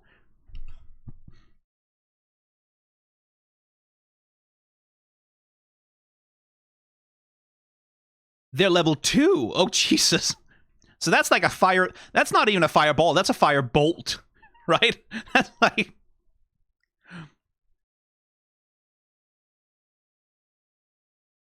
But hey, it has the drama.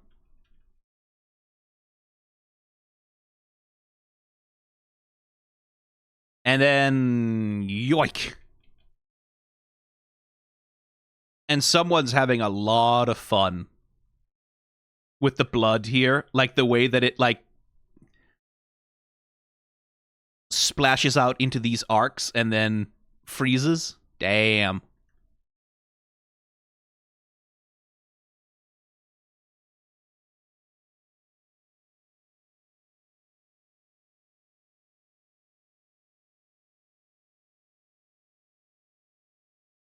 It could be chromatic orb. It's probably chromatic orb, right? Like it'll be like a... Because like firebolt is supposed to be something you fire off with the tip of your finger, right?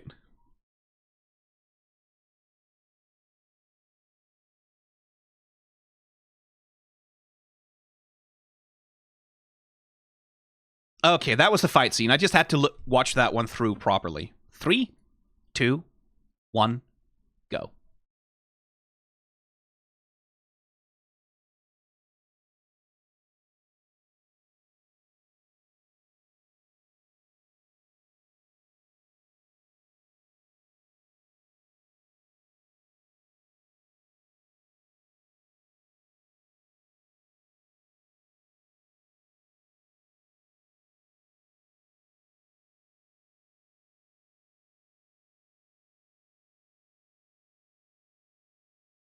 Yeah, once there's been a frog tongue stuck in your skull, that's probably not something you come back from.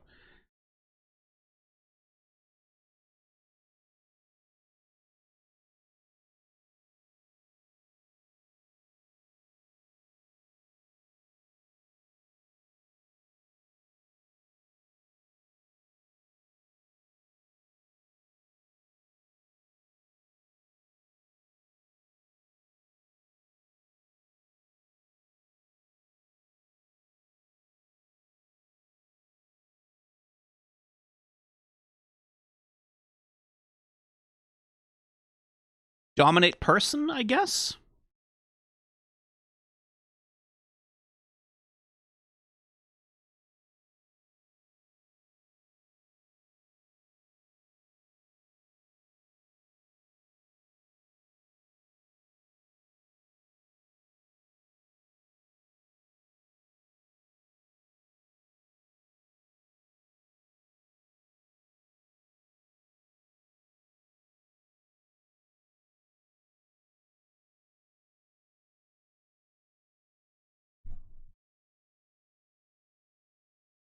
Three, two, one, pause.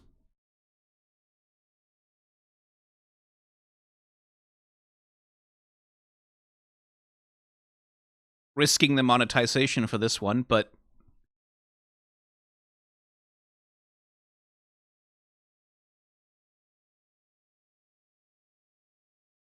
just a string of potential profile pictures happening here.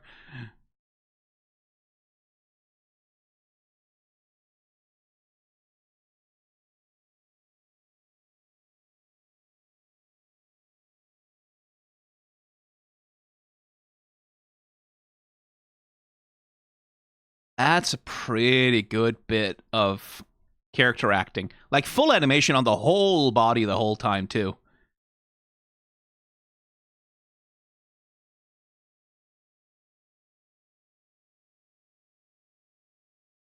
Yeah, that's really nice.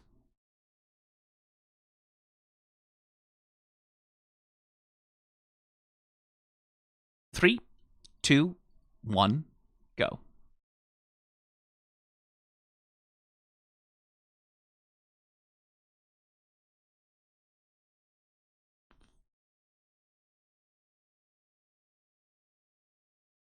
You should touch it. You should reach out and touch it. Go and touch it. Touch it with your hands. Touch it. It'll be fine. Nothing bad could happen. Touch it.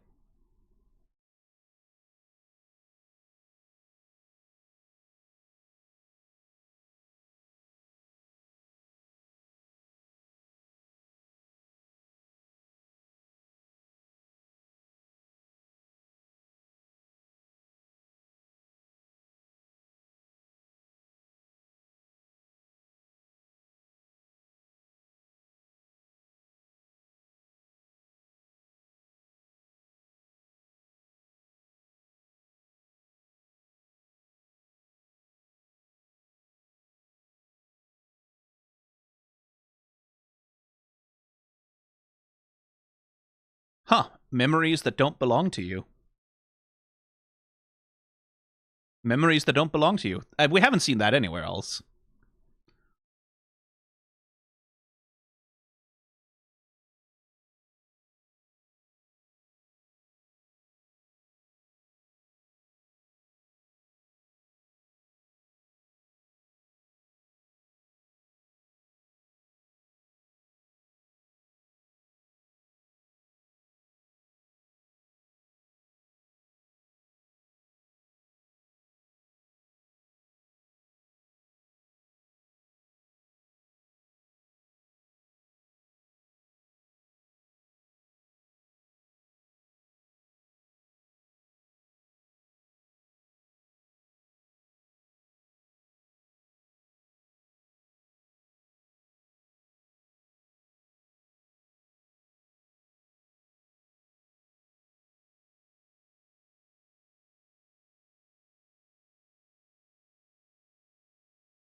Hey, he has a memory of something. I wonder what that is. 3, 2, 1, pause.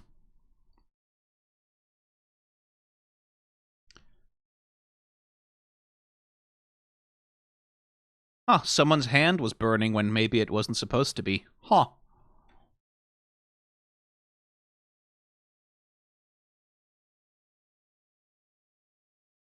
Well, that's probably fine. I wouldn't worry about it. I wouldn't worry about it at all. 3, 2, 1, go.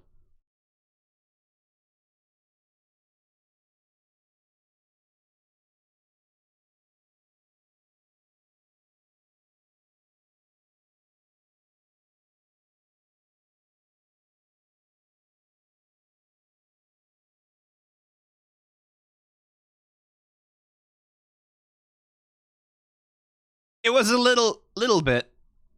It was a little bit all of your fault.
Yeah.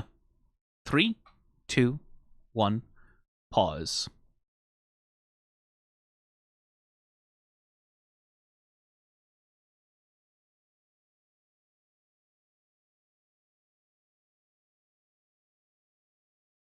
That fire. Beautifully animated. Look at that. Look how smooth it is. It's a cycle. What is it? That's... Start from here. 1, 2, 3, 4, 5, 6, 7, 8, 9, 10, 12, 14, 16, 17, 18 frames or so? Yeah, it's like an 18 frame cycle, more or less. Just like repeat it. And you can see the repetitiveness when I play through it like this, but in motion, it just looks so smooth. Again, very much credit to the background artists and the compositors and whoever handled cinematography, because, like, the way the trees here are used, again, it's that thing about, like, you want the space that your characters occupy on screen to reflect the mood you want people to have about the characters, right? So if you'd pull the camera out really, really far, right, and it was a very open area, and there weren't any, like, there wasn't really anything around, like, it was very open, very spread out, that's a different feeling, right? That's a very different feeling than when you have this scene where deliberately you have these trees crowding around, you have all this stuff coming out of the ground, you have these things in the foreground, like, it all crowds, it all constrains the scene, and it all pushes it together, right? Like, which gives it, like, a certain level of intimacy between the characters because they are close to each other. But it's also, again, what this scene is trying to do, right? It is trying to take this moment where they all mourn this girl together and sort of use that as a coming together moment for the party, right? Like, now they all have something in common. They have a shared trauma. They have a shared failure, right? Like, they have a shared adventure, as it were. And this is like another, like a coming together moment for the party when, like, they sort of begin to coalesce into a group kind of thing. I'm not 100% sure I buy it completely, especially from Mollymock, who of all of them has the most reason to hate the rest of them, given the responsibility that all of them have for it. It's a little odd that he's the one trying to give the speech, right? It makes sense in the sense that he's a performer and he, like, loves a stage. But he's not in the greatest position to articulate a party vision as of yet. But then none of them are, because they've barely been together, which again is that thing of, in the actual campaign, at this point, the party would have been playing together for, like, 29 hours or whatever. Like, they would have been going for a while by the time they got to this point, right? So there's a character dynamic. As viewers watching the actual play, you have a much greater sense of the characters' interplay. At this point, as a viewer of the TV show, I'm a little bit like, okay, we've reached the halfway point of the season. We kind of need something here. We need the halfway point of the season to be like a point where, okay, the party has kind of assembled, sort of. We can, like, that's what it feels like. Like, it feels like the story is sort of trying to find a way to cohere its characters together and allow the narrative to move on to next steps, right? Rather than having to have 2 or 3 more adventures to shove everyone together the way that you kind of do in a campaign. That's what it feels like. So this feels a little awkward to me, right? Which is partly why I think at the end of it, they kind of have to undercut it, right? Like, because that move, right, of reaching for something sincere, and then after reaching for it, you kind of go, or maybe it's all bullshit, I don't know. Like, that's a way to sort of deal with when you're trying to reach for something sincere, but you haven't necessarily, like, earned it, right? You know that it's a level of sincerity that's maybe beyond what the moment reasonably calls for. You sort of pull back and you say, or maybe I'm just talking shit out my ass, I don't know. Like, because it's a way to signal that the character isn't quite confident in what they're saying. And it also sort of becomes a thing where the show isn't quite confident in what it's saying. So for me, this scene lands a little bit flat, but it feels like it's because it's trying to solve a problem that really, there is no scene you could have written, right? Like, there isn't really a scene you could have written at this bonfire, at this grave site, that would have done the job. And so I wonder.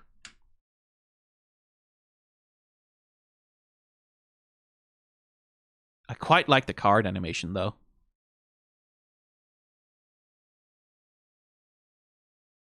Judge, and then... I like the, like, so the card, right? Here, the card stack is basically a block, right? Like, it's indistinguishable from a block of wood, essentially. It's a block of wood with a few lines on it, right? Like, it's not really individual cards. And so, normally, if you wanted the character to throw the block of cards, you could just kind of get away with having it be a solid block the whole time.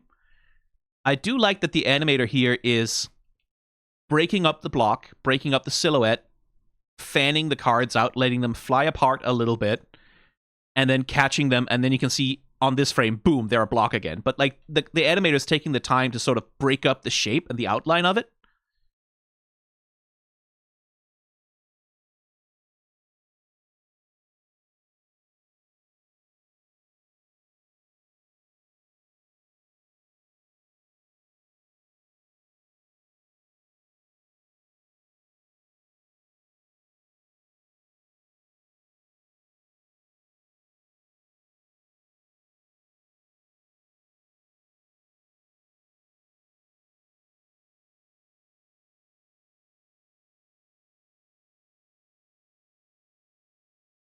I'd love to see the full designs of all those tarot cards.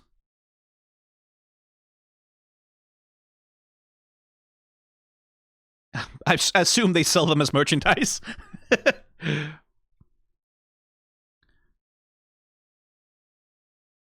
But yeah, not 100% sure that scene landed with me, but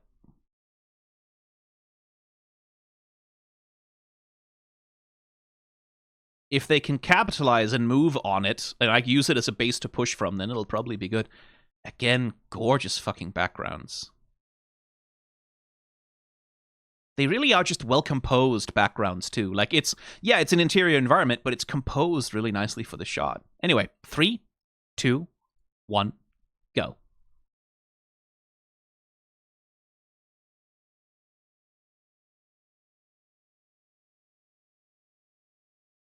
Things are about to go great for Essek, aren't they?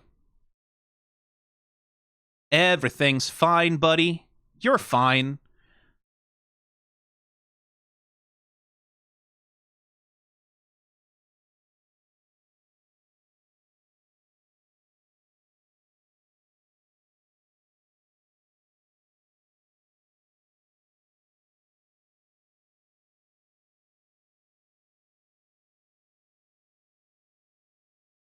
Heh heh heh heh.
What you gonna do, Essek? What you gonna do now? What you gonna do now? 3, 2, 1, pause.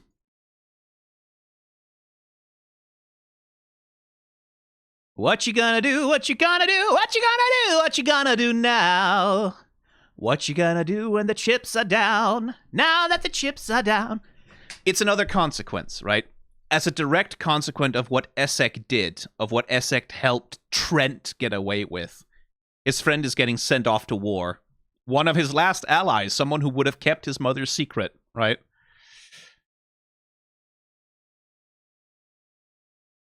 It's all your own fault. You did it to yourself, you little dumbass moron.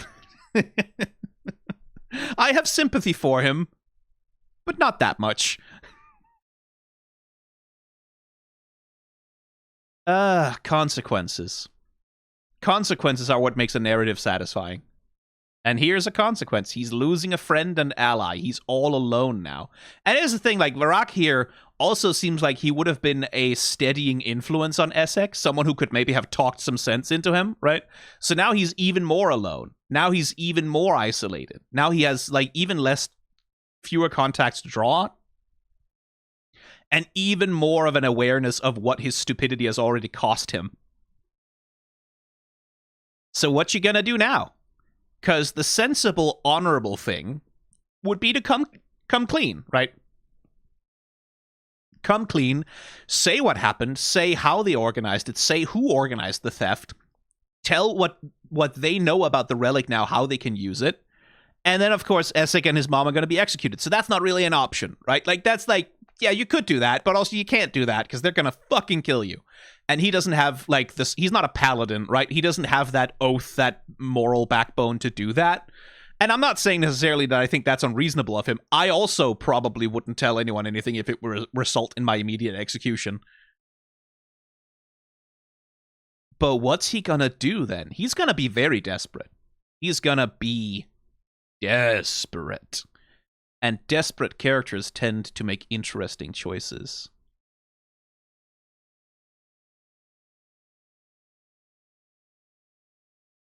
This is a good shot as well. Like I said, well-composed backgrounds. Look how small he looks. Look how tiny he looks. Almost like a little boy. All alone. All alone. Anyway, 3, 2, 1, go.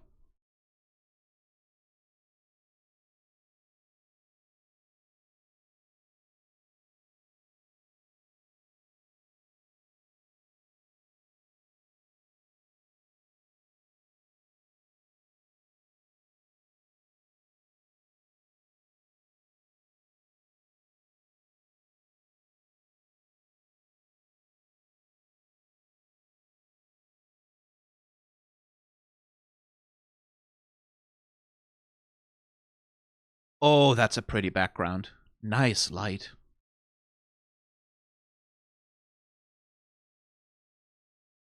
You're an asshole. Brackets affectionate.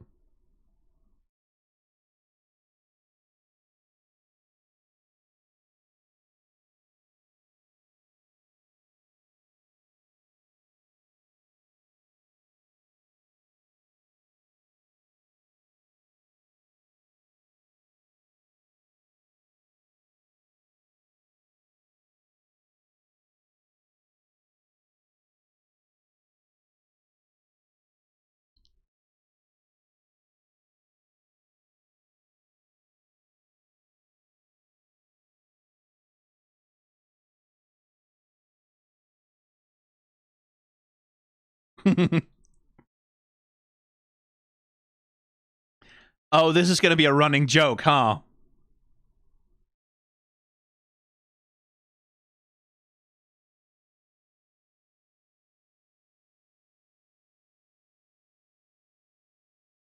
Yeah, that's going to be a running thing. Okay.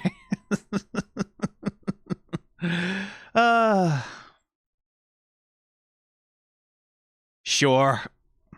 9. 9!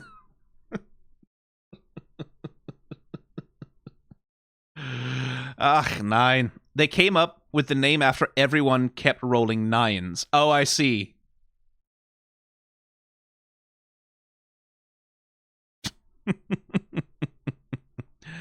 Well, I mean, that's how it happens. Oh, there's a lot of dicks on screen right now, aren't there? Well, 2 of them anyway. That's probably okay. I don't think YouTube will demonetize me for that. Oh, shit. Fuck, I thought the episode was over. Darn. Okay, sorry. If you were trying to keep up with me, I thought that was cut to credits. So I think I may have just desynchronized a bunch of people. I'm going to give you a minute to find your way back. Let's go exactly to 43:14. There. 43 minutes, 14 seconds. There we go. Sorry about that. I thought that was credits. 3, 2, 1, go.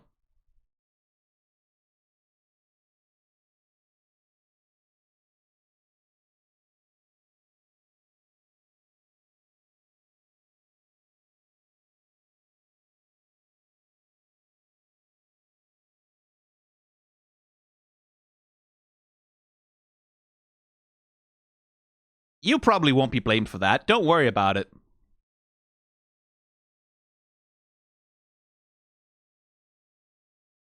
Well, they're not having a good time.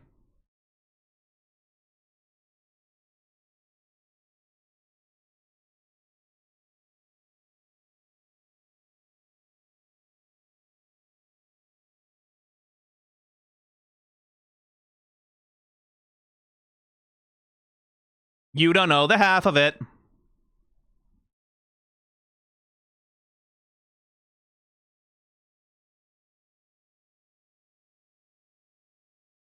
Boss fight! Ooh.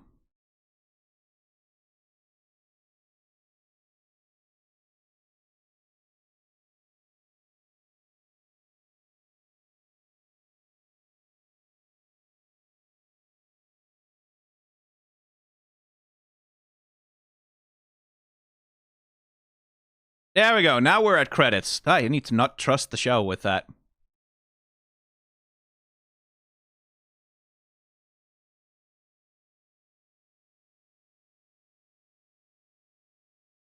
That's a good little gesture.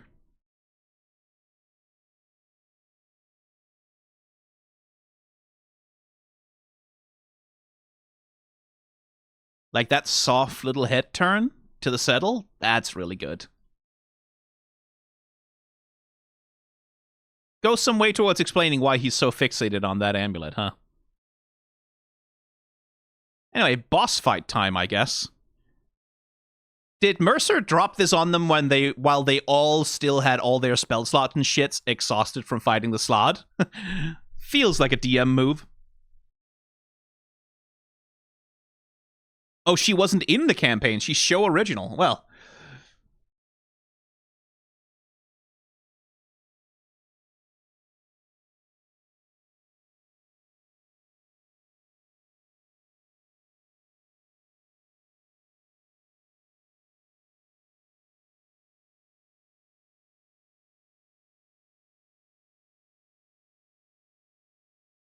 Well, let's hop our way through the credits as usual. If I'm going to spend this long yapping about people's work, I do always feel like the least I could do is also make sure that I read their names. Not that I can remember them. I don't think I have that mental power, but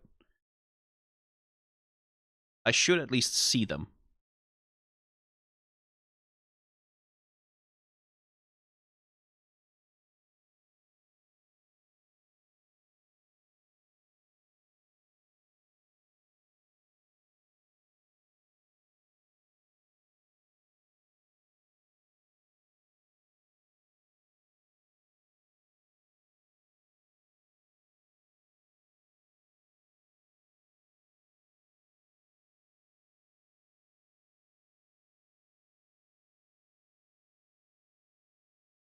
Wait, that's Angelica Houston? Damn. And Rahul Kohli is there as well.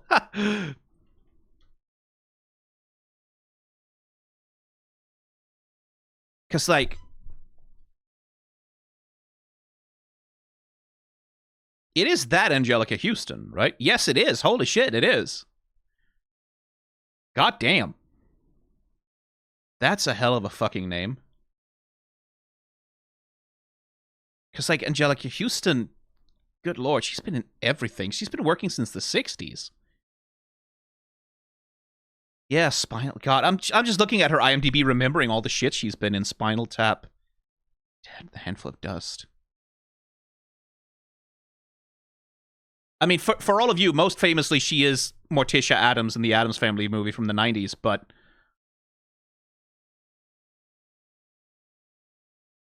Yeah, Buffalo, Phoenix, Ever, Cleopatra, Golden Bowl. Did a voice for Mists of Avalon. Cool. The Man from Elysian Field, The Royal Tenenbaums, Bloodwork. She played Mother Gothel in Barbie as Rapunzel. Yeah, The Life Aquatic with Cece Sue, Art School Confidential, Huff, Material Girls, Seraphim Falls, The Darjeeling Limited. Played several roles on the several episodes on The Medium.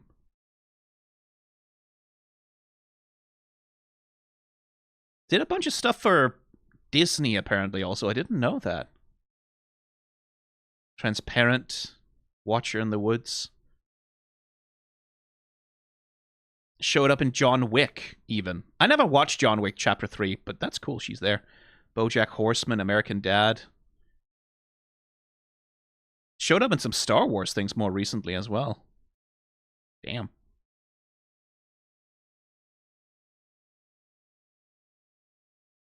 And just truly, like, you scroll down her IMDb. Truly, the number of things that she's been in is astonishing.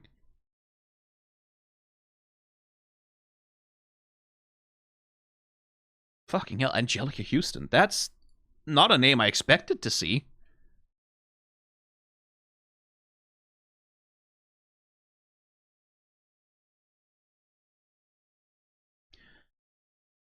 Now, Rahul Kohli plays...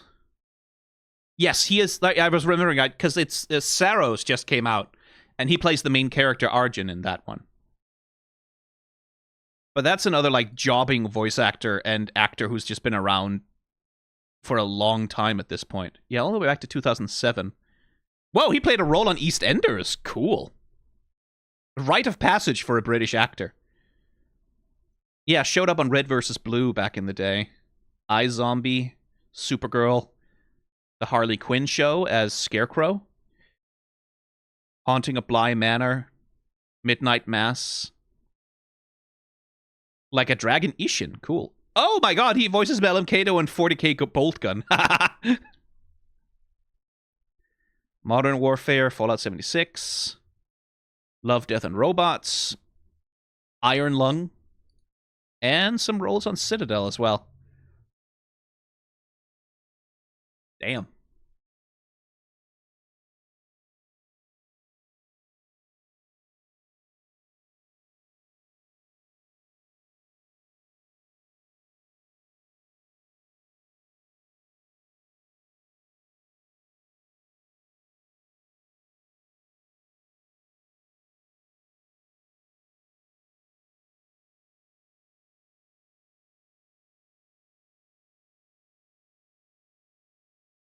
I really can't say enough nice about the backgrounds in this show. I really can't. The backgrounds in this show are a huge part of why it works for me. They really are. Like, it's a huge part of... Like, this world feels so much more like a place. And that alone, for me... Edge Animation did this one. That alone, for me, is... It helps pull me through. Right? Like, even if there's bits of the character animation that's a little bit rough around the edges, even if there's, like, bits and moments where it's like, it's not really grabbing me, I kind of want to keep watching just to see what the background artists come up with. Like, the places, the environments that they make. Because, like, they are all just gorgeous, and they feel like places. Like, I know I say that a lot, but that's a thing that's, like, hard, That's not a thing that's easy to make a place feel like a place, right? It's easy to make a place feel like a staging. It's easy to make a place feel like a scene, right? It's easy to make it feel like, okay, this is location, right? This is location for script. Location where thing happens. It's a different thing to make it feel like a place. And the backgrounds in this show are very good at that. And that's a big deal, at least to me. Like this fucking shot, for example. It's like, goddamn. That feels like a place. That feels like I could fucking go there, right? It feels like when I look at this art, I have in my head a sense of what it would be like to be there. I have a sense of the temperature of the air. I have a sense of the feeling of the grass. I have a sense of, like, the twinkle on the water. I have a sense of, like, the scale of the town, right? I have a sense of, if I was here right now, what would it feel like to be here? And that's not something every show has. Like, this is one of the things I love about Freerun as well. Like, Freerun also has that sense of placeness. It has that sense of, I can sense what this space is like to inhabit. And for me, that helps me connect with characters much more. For me, that helps me connect with how a character is feeling, how a character is thinking, what's going on with them. Like, how do they feel being here? Well, I have a physical, not a sensation, but I have a physical imagination of what it's like. And that matters. That helps, right? Especially when characters are in places where they are in peril, or where they are uncomfortable, or they feel unsafe. Like, background design is a big part of that.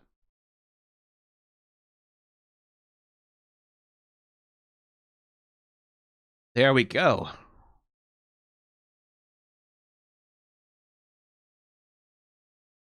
Okay. So that's the halfway point. And apparently episode 5 is when shit kicks off. So I've been told. But you know what? I don't feel like it. I don't want to watch it. I think I'm dropping the show. I am taking a break, though. If you're watching this live while I'm streaming it, we're taking a break so I can have some lunch. And then we'll come back to it.